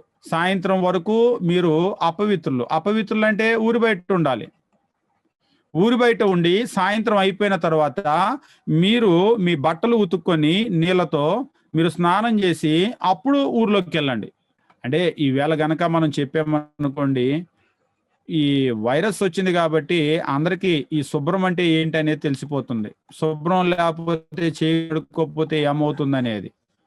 ఆ రోజుల్లో ఈ రోజు ఉన్నటువంటి ఈ సూక్ష్మక్రిములను చూసేటువంటి ఈ అద్దాలన్నీ కూడా లేవు. లేకపోతే వాళ్ళ ల్యాబొరేటరీలో ఉండేటువంటి మైక్రోస్కోప్లు కానీ ఈ పరీక్షలు కానీ పరిశోధనలు కానీ ఇవన్నీ లేవు. దేవుడు ఒకటే ఏమన్నాడంటే, నేను చెప్పినటువంటి పవిత్ర అపవిత్రమైన వాటిని చూడండి, అపవిత్రమైన దాన్ని కనుక మీరు పొరపాటును ముట్టుకుంటే మీరు సాయంత్రం వరకు ఊరు బయట ఉండండి. సాయంత్రం వరకు ఏమవుతుంది? సాయంత్రానికంటే మీ మీద ఉన్నటువంటి బ్యాక్టీరియాకి జీవితం ఎక్కువ ఉండదు. వెంటనే అది ఎప్పుడైతే వెలుగులోకి వచ్చిందో చనిపోతుంది. బ్యాక్టీరియా మనగాలి అంటే ఒకటి చల్లగా ఉండాలి ప్రదేశము, రెండోది వెలుతురు ఉండకూడదు. మన శరీరం మీదకి వస్తే కూడా దానంతటా అది చచ్చిపోతుంది. కాబట్టి మీరు సాయంత్రం వరకు బయట ఉండండి. ఒకవేళ మీ బట్టలకు అంటుకుంటే, మీ శరీరానికి అంటుకుంటే సాయంత్రం వరకు ఉన్న తర్వాత మీరు బట్టలు ఉతుక్కోండి, స్నానం చేసుకోండి, ఆ తర్వాత లోపలికి వెళ్ళండి. అంటే ఇదంతా కూడా దేని గురించినటువంటిది అంటే వీటన్నింటిలో కూడా సైన్స్ ఉంది. ఇక 29వ వచనం నుంచి చూసినప్పుడు నేల మీద ప్రాకేటువంటి ప్రతి జీవి విషయంలో కూడా మీరు ఏమి తినొచ్చు, ఏం తినకూడదు అనేటువంటి లిస్ట్ అక్కడ ఇచ్చాడు. 39వ వచనం, మీరు తినదగిన జంతువుల్లో ఏదైనా చచ్చిన ఎడలా, అంటే తినదగింది కూడా చచ్చిన ఎడలా దాని కళేబారం ముట్టువాడు సాయంకాలం వరకు అపవిత్రుడు. దాని కళేబారంలో ఏదైనా తింటే తన బట్టలు ఉతుక్కొని సాయంకాలం వరకు అపవిత్రుడుగా ఉండాలి. ఒకవేళ మీరు తినదగింది కూడా చచ్చిపోతే కదా అని తినవద్దు. ఇవాళ మనకు తెలుసు చచ్చిపోతే ఎందుకు తినకూడదు అనేటువంటిది, వాటిలో బ్యాక్టీరియా ఉంటుంది. అంటే ఒక రకంగా వాళ్ళకు కొన్ని వేల సంవత్సరాల క్రితమే దేవుడు సైన్స్ ఏంటో నేర్పించేశాడు. అంటే ఏం తినొచ్చు, ఏం తినకూడదు అనేటువంటి ఈ విషయాల్లో మనం అర్థం చేసుకుంటూ ఉంటాం. ఇక 12వ అధ్యాయము మనం గమనించేటప్పుడు అది బిడ్డను కన్న తర్వాత తల్లికి ఉన్నటువంటి శుద్ధిని గురించి తెలియజేస్తున్నాడు. అంటే వాస్తవంగా ఏం జరుగుతుంది అనేటువంటిది ఈవేళ మనకి చాలా మందికి చదువుకున్న వాళ్ళకి కూడా తెలియదు ఏం జరుగుతుంది అనేటువంటిది. బిడ్డను కన్న తర్వాత మీరు ఆడవాళ్ళకు బాగా తెలిసే విషయాలు. బిడ్డను కన్న తర్వాత వాళ్ళకి లోపల నుంచి ఇంకా బ్లీడింగ్ అవుతూనే ఉంటుంది. ఎందుకు ఆ బ్లీడింగ్ అంతా? ఆ బ్లీడింగ్ వల్ల వాళ్ళకి లాభం ఉందా, నష్టం ఉందా? కొందరు అనుకుంటారు, ఏంటి ఆడవాళ్ళకి మాకు బాధ, ఇదంతా కూడా మేమేదో ఈ బ్లీడింగ్ అంతా కూడా ఆపుకోవటం, శుభ్రం చేసుకోవటం కష్టంగా ఉందని. ముఖ్యంగా మీరు బిడ్డని కన్న తర్వాత చూడండి, లోపల నుంచి రక్తం గడ్డలుగా పడిపోతూ ఉంటుంది. ఇదంతా కూడా ఏంటంటే లోపల ఒక బిడ్డ రూపొందేటప్పుడు, అంటే బిడ్డ రూపొందటము అంటే 12వ అధ్యాయము, ఒక బిడ్డని దేవుడు ఏం చేశాడంటే ఆ బిడ్డను లోపల రూపొందిస్తూ ఉన్నాడు. రూపొందించటము అంటే రక్తము, మాంసము, అంతే కదా, బిడ్డ రూపంలో బయటకు వచ్చింది. ఈ రక్తము, మాంసము రూపొందేటువంటి క్రమంలో ఈ బిడ్డ పుట్టిన తర్వాత, అంటే బిడ్డ రూపంలో పుట్టి బయటకు వచ్చాడు. ఈ పుట్టిన తరువాత ఏమవుతుందంటే ఈ ఫామ్ అయ్యేటువంటి దీనికి సంబంధించినటువంటి ఇంకా కొంత లోపలే మిగిలిపోతాయి. ఇవి తల్లి కడుపులోనే ఉండిపోతాయి. అంటే కడుపులో అంటే లోపలది ఆ తయారయ్యే దగ్గర ఉండిపోతాయి. ఈ ఉండిపోయిన దాన్ని ఏం చేయాలి? ఉదాహరణకు మాంసం లోపలే ముక్కలు ఉండిపోయినాయి అనుకోండి, కుళ్ళిపోతే క్యాన్సర్ వస్తుంది. ఇవాళ మనందరికీ తెలుసు. మనం కూడా ఇల్లు కానీ కాలువ కానీ ఏం చేస్తామంటే క్లీన్ గా నీళ్లు పెట్టి కడిగేస్తాం, అంటే ఫ్లష్ అవుట్ చేస్తాం అనమాట. ఇప్పుడు వాళ్ళకి ఏం చేయాలంటే బిడ్డ పుట్టి బయటకు వచ్చేసిన తర్వాత ఇక ఆ లోపలదంతా కూడా ఫ్లష్ అవుట్ చేయాలి. అందుకనే అది దేవుడు సహజంగా ఏర్పాటు చేసిన ప్రక్రియ ఏంటంటే లోపల నుంచి రక్తం అనేటువంటిది వచ్చేస్తుంది. ఆ రక్తం అనేటువంటిది వచ్చి చెడు రక్తం మొత్తాన్ని, మాంసం ఇంకేమన్నా మొక్కలు ఉంటే, గడ్డలు ఉంటే అవన్నీ ఆటోమేటిక్ గా బయటకు వచ్చేస్తాయి. అంటే ఒక రకంగా చెప్పినట్లయితే అదంతా కూడా ఫ్లషింగ్ అన్నమాట. మొత్తం కూడా ఆటోమేటిక్ గా అదంతా కూడా కడిగి శుభ్రం చేసేసుకుంటుంది. కడిగి శుభ్రం చేసేటువంటి ప్రక్రియ ఇది. దీన్ని దేవుడు పెట్టాడు, ఆటోమేటిక్ ఫ్లషింగ్ అనమాట. అది మనం ఏం చేయాల్సిన అవసరం లేదు. బిడ్డ పుట్టిన తర్వాత ఇంకో 2 లీటర్ల రక్తం లోపల పోసి కడగాల్సిన పని లేదు, ఆటోమేటిక్గా లోపల అదే కడిగేసుకుంటూ ఉంటుంది. మగబిడ్డ ఆడబిడ్డ ఇద్దరు కూడా శరీరంలో డిఫరెంట్ గా ఉంటారు. అందుకని ఏమంటున్నాడంటే మగబిడ్డ గనక పుట్టింది గనక మగబిడ్డ అయితే ఆ ఫ్లషింగ్ కి 7 రోజులు సరిపోతుంది. అంటే 7 రోజులు కడగా ఉంచాలి. పుట్టింది గనక ఆడబిడ్డ అయితే దానికి 14 రోజుల ప్రక్రియ అవసరం.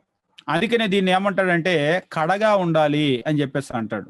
ఎందుకు కడగా ఉండాలి అంటే వాళ్ళలో ఈ రక్తము, ఈ మాంసము ఇదంతా కూడా బయటకు వచ్చేస్తూ ఉంది, బయటకు వచ్చేసి కడిగి వేయబడుతూ ఉంది. కాబట్టి వాళ్ళు అపవిత్రులు, వాళ్ళని దూరంగా ఉంచండి. దూరంగా ఉంచిన తర్వాత ఏం చేయాలంటే 12వ అధ్యాయం 1వ వచనం నుంచి, మరి యెహోవా మోషేకి ఇలాగ సెలవిచ్చెను, నువ్వు ఇజ్రాయేల్తో ఇట్లను, ఒక స్త్రీ గర్భవతి మగపిల్లని కంటే ఆమె 7 దినాలు పురిటాలై ఉండాలి. ఆమె తాను ముట్టుదై కడగా ఉండు దినములు లెక్కను బట్టి పురిటాలై ఉండాలి. 8వ దినాన బిడ్డకు సున్నతి చేయింపవలెను. ఆమె రక్తశుద్ధి కొరకు 33 దినాలు, తన రక్తశుద్ధి దినాలు సంపూర్తి అగు వరకు ఆమె పరిశుద్ధమైన దేన్ని కూడా ముట్టకూడదు. 7 దినాలు ఆమె పురిటాలై ఉండాలి. 7 దినాల తర్వాత ఆమె రక్తశుద్ధి కొరకు ఏమవ్వాలంటే 33 దినాలు. అంటే రక్తం అంతా కూడా శుద్ధి అవ్వాలి అంటే ఆమెకు మరలా 33 డేస్ పడుతుంది. మరలా నార్మల్ కండిషన్కి రావాలి అంటే ఆమె పరిస్థితి 33 రోజులు. అయితే 5వ వచనము, ఆమె ఆడపిల్లను కంటే ఆమె తాను కడగా ఉండునప్పటికీ 2 వారాలు పురిటాలై ఉండాలి. ఆడపిల్లను కనుక కంటే 1 వారం చాలదు, 2 రోజులు ఉండమనండి. ఆమె తన రక్తశుద్ధి కొరకు 66 రోజులు, మగబిడ్డకేమో 7 రోజులు, 33 రోజులేమో బ్లడ్ ప్యూరిఫికేషన్ కొరకు. ఆడపిల్ల పుడితేనేమో 14 రోజులు, 66 రోజులు ఆమె రక్తము బ్లడ్ అంతా కూడా ప్యూరిఫై అవ్వడానికి 66 రోజులు పడుతుంది. అంటే ఆడపిల్లని మగపిల్లని కంటే ఇద్దరు సమానం కాదా అంటే, ఒకవేళ మన లెక్కల ప్రకారం మన పోరాటాల ప్రకారం సమానమేమో కానీ శరీరం సమానం కాదు. వీళ్ళని రూపొందించడానికి పట్టేటువంటి సమయం వేరు, కడుపులో వాళ్ళు రూపొందటానికి పట్టే సమయం వేరు. ఒకవేళ మగబిడ్డ అయితే 8-9 నెలలకు పుడతారు, ఆడపిల్ల అయితే 10-11 నెలలు పడుతుంది. ఫార్మేషన్ కి కొంచెం ఎక్కువ టైం పడుతుంది. అది దేవుడికి తెలుసు, లోపల రూపొందించేది ఆయనే కాబట్టి. ఆ శరీరంలో ఉండేటువంటి మార్పులు, దాని ప్యూరిఫికేషన్ కూడా మగబిడ్డ పుడితే 7 రోజులు ఆమె పురిటాలై ఉండాలి. బ్లడ్ ప్యూరిఫికేషన్ కి 33 రోజులు పడుతుంది. అదే ఆడపిల్ల అయితే 14 రోజులు తల్లి ఉండాలి, ఆమె పురిటాలే. బ్లడ్ ప్యూరిఫికేషన్ కి మాత్రం 66 రోజులు పడుతుంది. ఇది వాళ్ళకి తెలియజేశాడు. నిజంగా చూడండి, ప్రపంచంలో ఇప్పటికీ చదువుకున్న వాళ్ళకి చాలా మందికి తెలియదు. కొన్ని వేల సంవత్సరాల క్రితమే ఈ విషయాలన్నీ వాళ్ళకి నేర్పిస్తున్నాడు దేవుడు. అంటే ఎంత జ్ఞానం కలిగిన వాళ్ళు. ఈవేళ సైన్స్ కూడా ఈ డాక్టర్లు కానీ లోపల బాడీని గురించి, హ్యూమన్ అనాటమీ బాగా తెలిసిన వాళ్ళు, అబ్బా ఈ విషయాలన్నీ ఎలాగ రాశాడు మోషే అనుకుంటారు. మోషే ఐగుప్తులో సకల విద్యలు అభ్యసించాడు కదా, అందుకే ఆయనకి అర్థమయ్యి ఇవన్నీ లేవికాండంలో రాశాడు అనుకుంటారు కొందరు. ఆయన సకల విద్యలు అభ్యసించినప్పుడు అప్పటికి ఇంకా ఐగుప్తులుగా తెలియదు ఈ విషయాలు. ఆయన ఎట్లా రాశాడు అంటే కేవలం దేవుని జ్ఞానాన్ని బట్టి రాశాడు అంతే ఈ విషయాలన్నీ. ఇక 12వ అధ్యాయం కనుక మీరు చూసినట్లయితే దీని గురించి తెలియజేస్తాడు. ఇక ఆమె కడగా ఉండేటువంటి దినాలు అయిపోయి రక్తశుద్ధి అయిపోయిన తర్వాత ఆమె ఏం చేయాలంటే దేవుని దగ్గరకు వచ్చేటువంటి సందర్భంలో తెలియజేస్తూ ఉన్నాడు.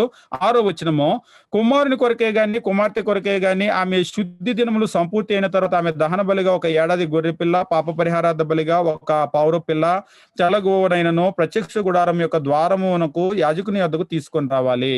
యాజకుని దగ్గరకు తీసుకొని రావాలి. తర్వాత అంటే యాజకుడు దాన్ని చూడాల్సినటువంటి అవసరం ఉంటుంది, బలి అర్పించాల్సిన అవసరం ఉంటుంది.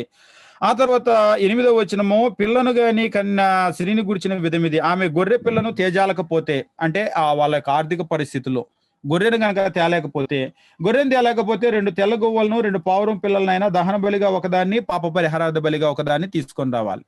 రెండిటిల్ని. ఒకవేళ ఆమె గొర్రె పిల్లలను అలాంటిది తెచ్చినా కానీ 2 తేవాలి. ఒకవేళ పక్షులు తీసుకొని వచ్చినా కానీ, పక్షి జాతికి చెందినా కానీ ఆమె 2 తేవాలి. 2 దేనికి అంటే, ఒకటేమో దహన బలిగా అర్పిస్తారు, రెండవ దాన్ని ఏం చేస్తారు అంటే పాప పరిహారార్థ బలిగా అర్పిస్తారు. మీరు చూసినట్లయితే క్రీస్తు ప్రభువును కన్న తర్వాత మరి ఏం చేసిందంటే ఈ తెల్ల గొవ్వలు అని చెప్పేసి అన్నాడు కదా, ఇవే తెచ్చింది. అంటే క్రీస్తు ప్రభు పుట్టినటువంటి ఆ ఫ్యామిలీ ఎంత బీదవాళ్ళు అనే దానికి ఇది రుజువు అనమాట. కనీసం వాళ్ళు గొర్రెలను తేలేకపోయారు. ఆయన చాలా బీద కుటుంబంలో పుట్టాడని మనందరికి కూడా తెలుసు. ఎంత బీదరికమో అంటే దేవుని దగ్గరకు వచ్చేటప్పుడు కనీసం గొర్రెలను తేలేకపోయారు. లూకా సువార్తలో మనం చదువుతూ ఉంటాం. అది ఇక తర్వాత 13వ అధ్యాయము మనం గమనించేటప్పుడు 13వ అధ్యాయంలో 1వ వచనం దగ్గర నుంచి మనం చూసినట్లయితే కుష్ఠాన్ని గురించి తెలియజేస్తూ ఉన్నాడు. ఈరోజు దాదాపు మీలో కూడా చాలా మందికి తెలుసుంటుంది. కుష్ఠరోగం అనేటువంటిది అంటువ్యాధి. చాలా భయంకరమైన అంటువ్యాధి. అది వచ్చినప్పుడు ఎట్లా ఉండాలి అనేటువంటి దాని గురించి అంటే అది అంటువ్యాధి అనేటువంటిది వీళ్ళకి లేటుగా తెలిసేమో గానీ దేవుడికి ముందే తెలుసు. ఎందుకంటే దాన్ని చేసిందే దేవుడు ఈ ప్రపంచంలో. కుష్ఠవ్యాధి వస్తే ఎట్లా ఉండాలి అనేటువంటి విషయాల గురించి తెలియజేస్తాడు. 13వ అధ్యాయం 1వ వచనము, మరియు యెహోవా మోషే అహరోనులకు ఇలాగు సెలవిచ్చెను, ఒకని దేహ చర్మమందు వాపు గాని పక్కు గాని నిగనగలాడు మచ్చ గాని ఉండి వాణ్ణి దేహ చర్మమందు కుష్టుపొడ వంటిది కనబడిన యెడల యాజకుడైన అహరోను వద్దకైనా యాజకులైన అతని కుమారుల్లో ఒకని యొద్దకైనా వాడిని తీసుకొని రావాలి. 13వ అధ్యాయము 1వ వచనము, ఎందుకు వాళ్ళు నిర్ధారణ కొరకు కుష్ఠం వచ్చింది, కుష్ఠం వస్తే వచ్చిందా రాలేదా అనేటువంటిది నిర్ధారణ కొరకు వాళ్ళు ఏం చేయాలంటే యాజకుని దగ్గరకు రావాలి. దాన్ని నిర్ధారించాల్సింది యాజకుడు. అంటే అది వచ్చింది అనేటువంటిది ఆయనే చెప్పాలి. చెప్పిన తర్వాత ఇక వాళ్ళు వెలివేయబడతారు. అంటే ఊరికి బయట ఉంటారనమాట. పాలెం వెలుపల ఉండాలి.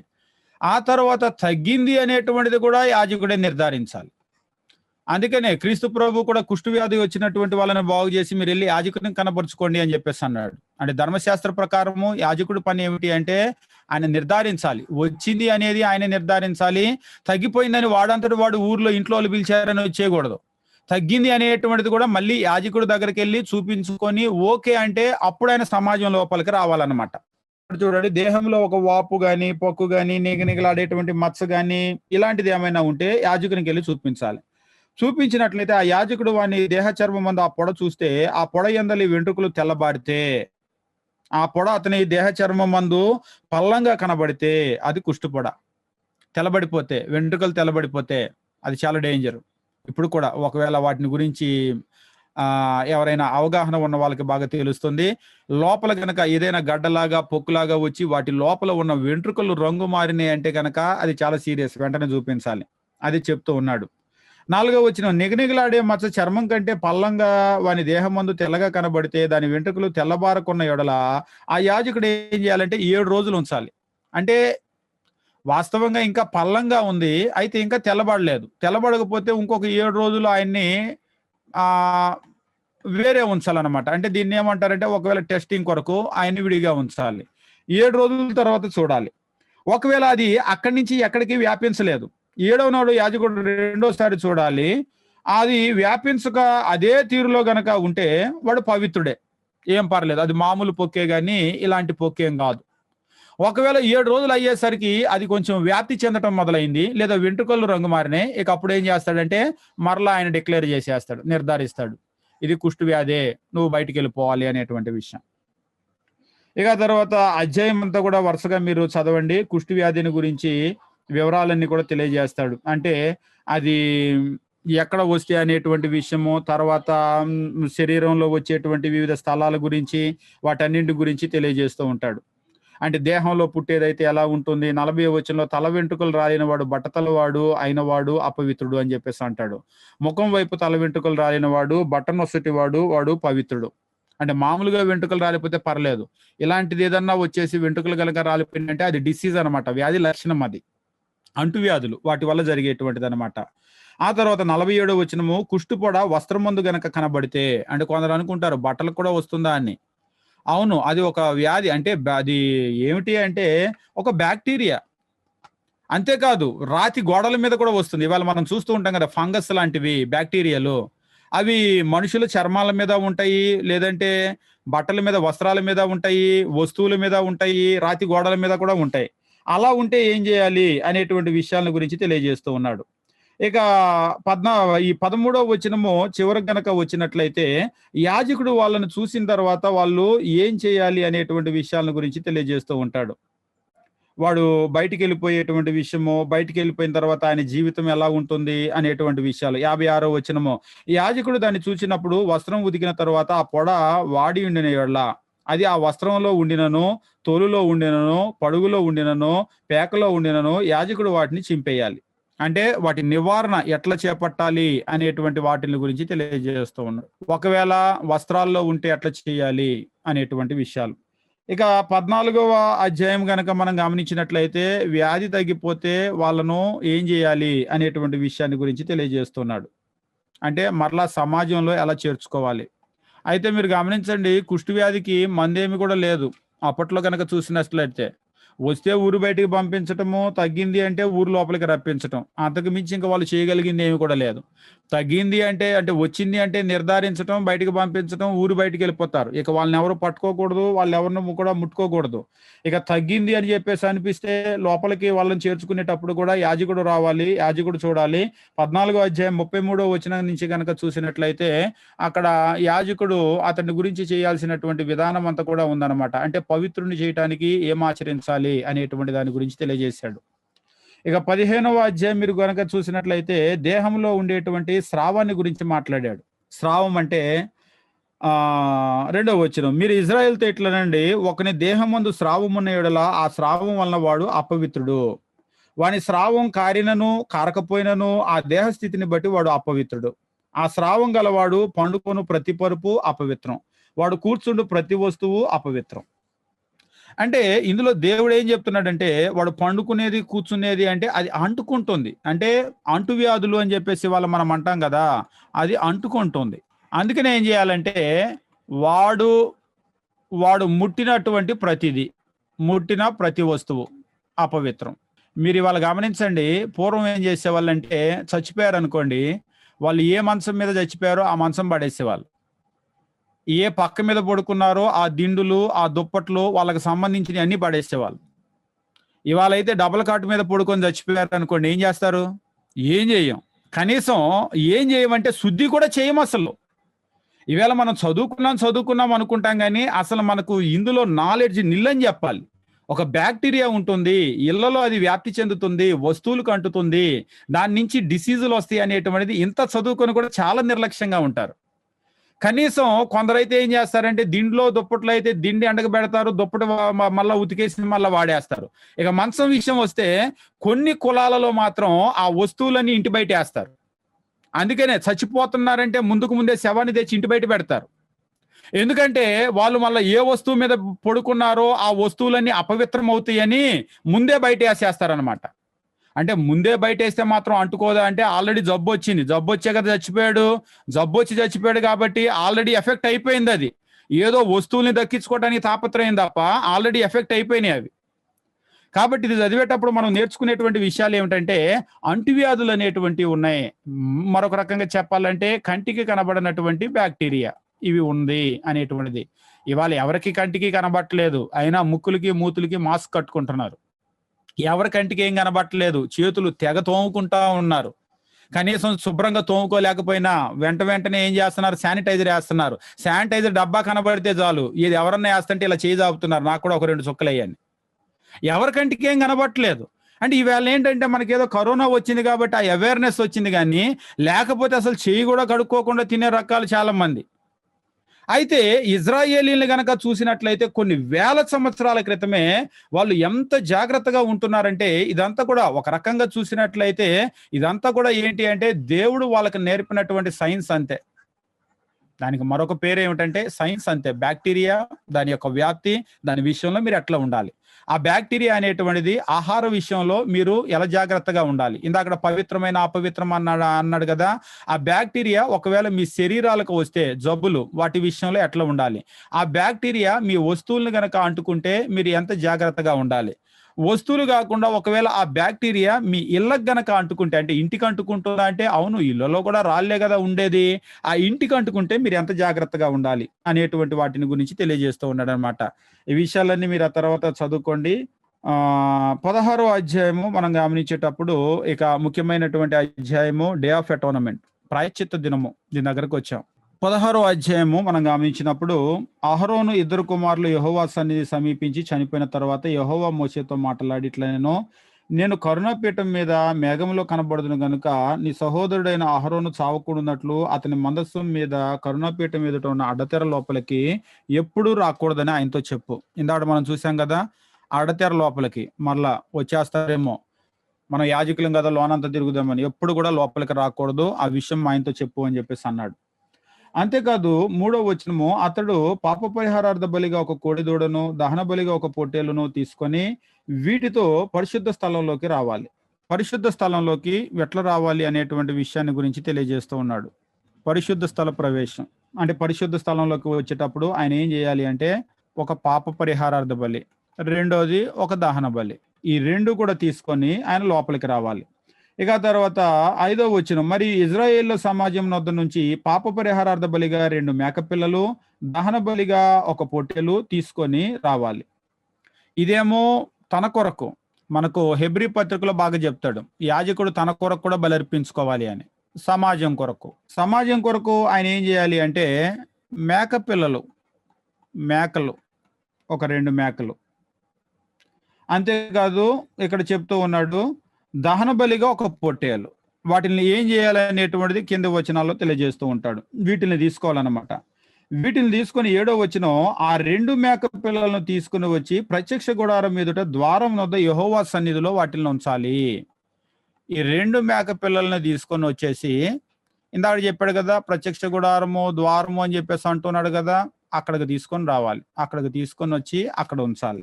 అక్కడ తీసుకొని ఉంచిన తర్వాత ఆయన చేయవలసినటువంటి విధానాన్ని చెప్తూ 8, అప్పుడు అహరోను యెహోవా పేరట ఒక చీటి, విడిచిపెట్టేటువంటి మేకపిల్ల పేరట ఒక చీటి అనేటువంటి ఆ 2 మేకపిల్లల మీద 2 చీట్లు వేయాలి.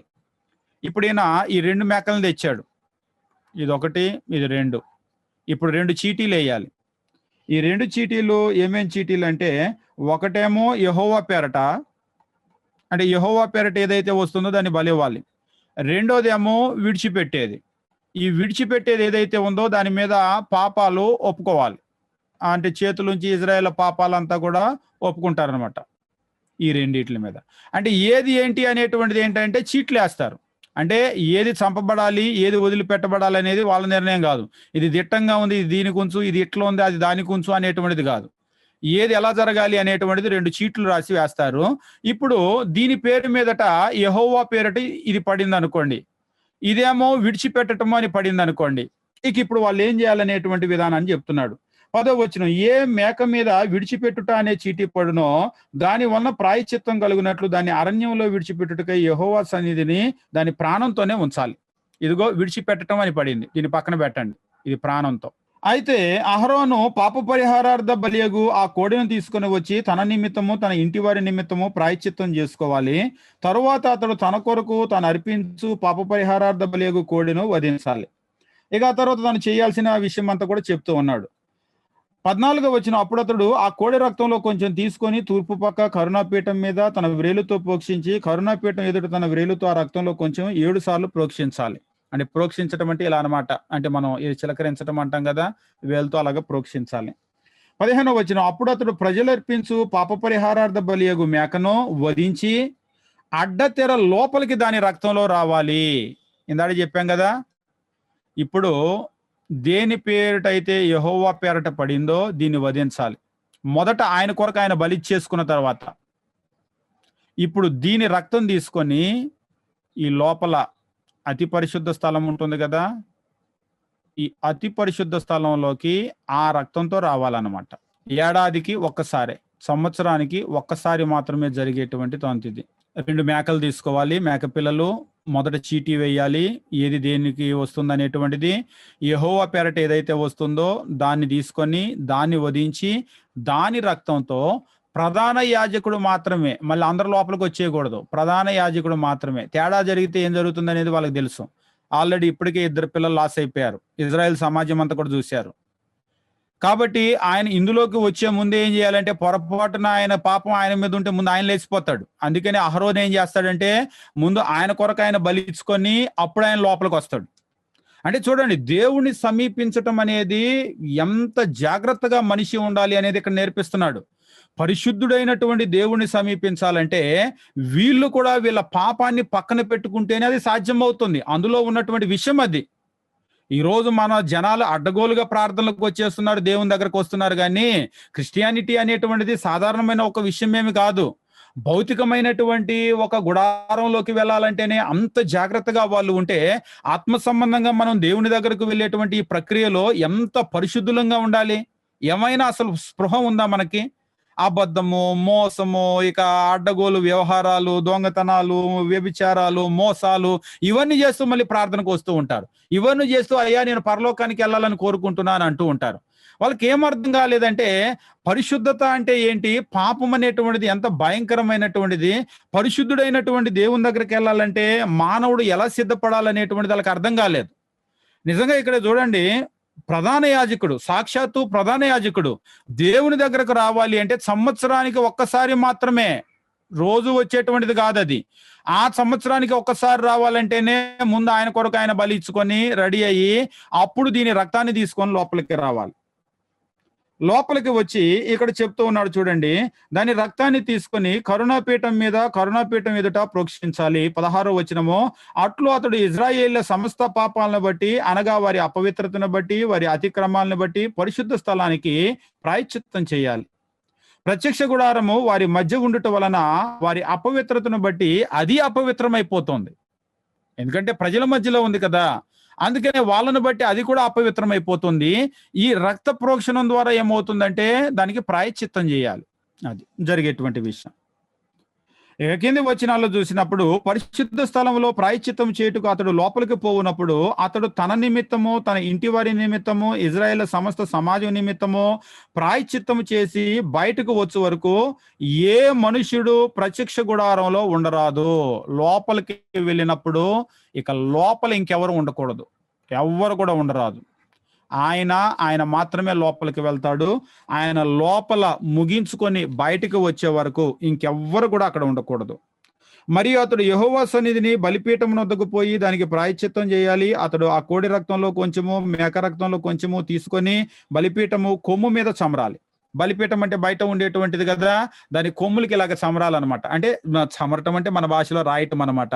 కొంచెం రక్తం ఇట్లా తీసుకొని కొమ్ము చివర అట్లాగా రాయాలి, కొమ్ము మీద అట్లా రాయాల్సి ఉంటుంది. కొమ్ము మీద చమరవలెను. 7 మార్లు తన వ్రేలితో ఆ రక్తము కొంచెం దాని మీద ప్రోక్షించాలి. ఆ రక్తం ఇట్లా తీసుకొని 7 సార్లు, 1, 2, 3 అట్లా అనమాట. మీరు చూసినట్లయితే ఈరోజు హిందూ దేవాలయాల్లో కూడా తీసుకొని అట్లా చిలకరిస్తూ ఉంటారు కదా, ఇట్లా ముంచి ఇట్లా చిలకరిస్తూ ఉంటారు, ఇట్లా అంటూ ఉంటారు. మీరు చూస్తూ ఉన్నారా? ఈ ప్రక్రియ అంతా కూడా ఇందులో నుంచి వచ్చేది అనమాట, ఇట్లా చిలకరించేటువంటి ప్రక్రియ. 7 మార్లు దాని మీద ప్రోక్షించాలి. ఆ తర్వాత 20వ వచనం కనుక చూసినట్లయితే, అతడు పరిశుద్ధ స్థలానికి, ప్రత్యక్ష గుడారానికి, బలిపీఠానికి ప్రాయశ్చిత్తం చేసి చాలించిన తరువాత, ఇక్కడ దీని వ్యవహారం అంతా కూడా అయిపోతే, అంటే ఇజ్రాయేలీల సమాజంలో ఉన్నటువంటి వాళ్ళ పాపాలను బట్టి వాళ్ళ మధ్యలో ఉన్నటువంటి దీనికి కూడా ప్రాయశ్చిత్తం చేసి అయిపోయిన తర్వాత అతడు ఏం చేయాలంటే, ఇప్పుడు 21వ వచనము, 20వ వచనం నుంచి ఆ సజీవమైన మేక దగ్గరకు తీసుకొని రావాలి. అది అయిపోయిన తర్వాత అప్పుడు మేక దగ్గరకు రావాలి. అప్పుడు మేక దగ్గరకు వచ్చి దాన్ని ఏం చేయాలనేటువంటి చెప్తున్నాడు చూడండి. దాని దగ్గరకు రావాలి. దాని దగ్గరకు వచ్చి 21వ వచనం చాలా ముఖ్యమైన వచనము. అప్పుడు అహరోను సజీవమైన ఆ మేక తల మీద తన 2 చేతులు ఉంచి ఇజ్రాయేలీల పాపాలన్నీ కూడా అక్కడ ఒప్పుకోవాలి. ఇజ్రాయేళ్ల పాపములన్నీ కూడా దాని మీద మోపాలి. దాని మీద మోపి, అనగా వారి దోషాలు, వారి అతిక్రమాలు దాని మీద ఒప్పుకొని ఆ మేక తల మీద వాటిని మోపి తగిన మనుషుని చేత అరణ్యంలో దాన్ని పంపాలి. అయితే దాన్ని చంపకూడదు. 2 చేతులు కూడా తీసేసి దాని మీద పెట్టేసి ఇజ్రాయేళ్ల పాపాలన్నీ కూడా ఒప్పుకుంటాడు. అంటే ఒప్పుకోవటం అంటే వాళ్ళ పాపాలన్నీ కూడా మీరు ఇక్కడ కనుక గమనించినట్లయితే, ఇది మేక, ఇక్కడ ప్రధాన యాజకుడు ఉన్నాడు. అంటే ప్రస్తుతానికి అహరోను, ఒకవేళ అహరోను చనిపోతే ఇంకొక ఆయన వస్తాడు. ఈయన ఏం చేస్తాడంటే, ఈ ఇజ్రాయేలీల పాపాలన్నీ కూడా ఈ ప్రధాన యాజకుడు, ఈయన మధ్యవర్తి అన్నమాట అప్పట్లో, ఈయన ఈ మేక మీద మోపుతాడు చేతులు ఉంచేసి. ఇప్పుడు వీళ్ళ పాపాలు ఉన్నాయి కదా, ఈ పాపాలన్నీ కూడా ఈయన దీని మీదకు మోపినప్పుడు ఈ పాపాలన్నీ కూడా ఇటువైపు వచ్చేస్తాయి అనమాట. ఇక్కడ ఉండవు, ఈ పాపాలన్నీ ఇటు వచ్చేస్తాయి. అంటే ఇక్కడ మనం ఏం చూస్తామంటే, సిన్ అనేటువంటిది ట్రాన్స్ఫర్ అవుతుంది. ఎక్కడి నుంచి ట్రాన్స్ఫర్ అయింది? ఈ మనుషుల్లో ఉన్నటువంటి పాపము మేక మీదకి వచ్చేసింది. ఈ కాన్సెప్ట్ అనేటువంటిది మనుషులకు తెలియాలి. ఒకవేళ లేకపోతే నా పాపం కొరకు యేసు ఎట్లండి చచ్చిపోయాడు అని కొందరు అడుగుతారు. ఈ రోజు హిందువులు కూడా కొందరు ఒక ప్రశ్న వేస్తూ ఉంటారు, ఆయన చచ్చిపోతే నీ పాపం పోయిద్దా అని. అవును, ఆయన చచ్చిపోతే నీ పాపం పోకపోతే మరి నువ్వెందుకు జంతువుల్ని చంపుతున్నావు? వాళ్ళ మతంలో కూడా జంతువుల్ని చంపుతున్నారు కదా, రక్త ప్రోక్షణం ఆవశ్యకమని. రక్తం ఎందుకు మరి చిందిస్తున్నారు? అంటే నీ కొరకు అది చచ్చిపోతుంది. అది చచ్చిపోతే నీ పాపం పోతుందా? పోయింది. ఎక్కడికి పోయింది? అంటే నీ పాపం నీ మీద నుంచి పోయింది. అంటే సిన్ అనేటువంటిది ట్రాన్స్ఫరబుల్. అది వెళ్ళిపోతుంది ఒకళ్ళ మీద నుంచి ఇంకొకళ్ళకి. ఎట్లా వెళ్ళిపోతుందంటే నాది మా అమ్మకో, మా నాన్నకో ఇట్లా వెళ్ళదు. సిన్ అనేటువంటిది పర్సనలే. ఎవరి సిన్ వాళ్ళ మీదే ఉంటుంది. కానీ ఈ పాపం అనేటువంటిది తీసివేయటం, మన మీద నుంచి తీసివేయటం సాధ్యమవుతుంది. ఈ 16వ అధ్యాయంలో ఉన్నటువంటి కాన్సెప్ట్ అదనమాట. ఇప్పుడు ఏం చేశాడంటే ఆయన ఈ పాపం అంతటిని కూడా వీళ్ళ మీదకి పంపించేశాడు. అంటే ఈ మేక మీదకి పంపించేశాడు. మేక మీదకి పంపించేసినప్పుడు ఇక ఈ మేకను ఆయన ఏం చేయబోతున్నాడంటే ఆ 16వ అధ్యాయం గనక కింది వచనాలు మీరు చూసినప్పుడు ఇప్పుడు ఈ పాపాలన్నీ కూడా ఈ మేక మీదకి వచ్చేసినాయి. ఇప్పుడు ఈ పాపాలు దాని మీద మోపబడినటువంటి మేకను అరణ్యంలో విడిచిపెట్టేసేయాలి తీసుకొని వెళ్ళిపోయి. 22వ వచనం, ఆ మేక వారి దోషాలన్నిటినీ ఎడారి దేశానికి భరించిపోవును.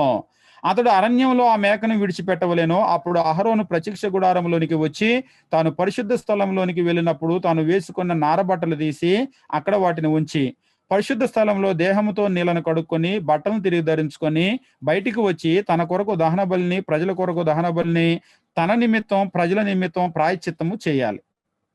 ఇక దీన్ని పంపించేసిన తర్వాత మరలా వచ్చి బట్టలు విడిచి అక్కడ పెట్టి వీళ్ళు స్నానం చేసి మరలా వచ్చి బట్టలు వేసుకొని అప్పుడు బలులు అర్పించాలి. ఏం బలులు అర్పిస్తాడు అంటే ఇక్కడ చెప్తున్నాడు తన కొరకు దహన బలి, ప్రజల కొరకు దహన బలి. మళ్ళా 2 బలులు, ఒకటి తన కొరకు, మళ్ళా 2 ప్రజల కొరకు. హెబ్రీ పత్రిక, ఆ ప్రధాన యాజకుడు కూడా మన వల్లే బలహీనత కలిగి ఉన్నందున అతడు తన కొరకు కూడా బలి అర్పించుకుని చూడెను అని చెప్పేసి అంటాడు. అవును, అయితే క్రీస్తు ప్రభులో పాపం లేదు కాబట్టి ఆయన తన కొరకు అర్పించుకోవాల్సిన అవసరం లేదు. మన కొరకు అర్పిస్తే మాత్రం సరిపోతుంది. కానీ పాత నిబంధనలో ఉన్నటువంటి ప్రధాన యాజకుడు మన క్రీస్తు లాంటి పాపం లేని ప్రధాన యాజకుడు కాదు, మనలాంటి ప్రధాన యాజకుడే. మనలాంటి బలహీనతలు ఉన్నాయి, మనలాగా ఆయన పాపం చేశాడు కాబట్టి ముందు ఆయన కొరకు అర్పించుకోవాలి, లేకపోతే లోపలికి వెళ్తే బయటికి రాడు ఆయన. ఆ తర్వాత ప్రజల కొరకు, అంటే దాన్ని పంపించేసి బట్టలిప్పి స్నానం చేసి మళ్ళా బట్టలు వేసుకొని వచ్చి స్నానం చేసిన తర్వాత మళ్ళీ ఈ ప్రక్రియ చేయాలి. ఇక్కడ ఏమేం చేయాలంటే ఇక్కడ చెప్తున్నాడు ఆయన దహన బలి అర్పించాలి.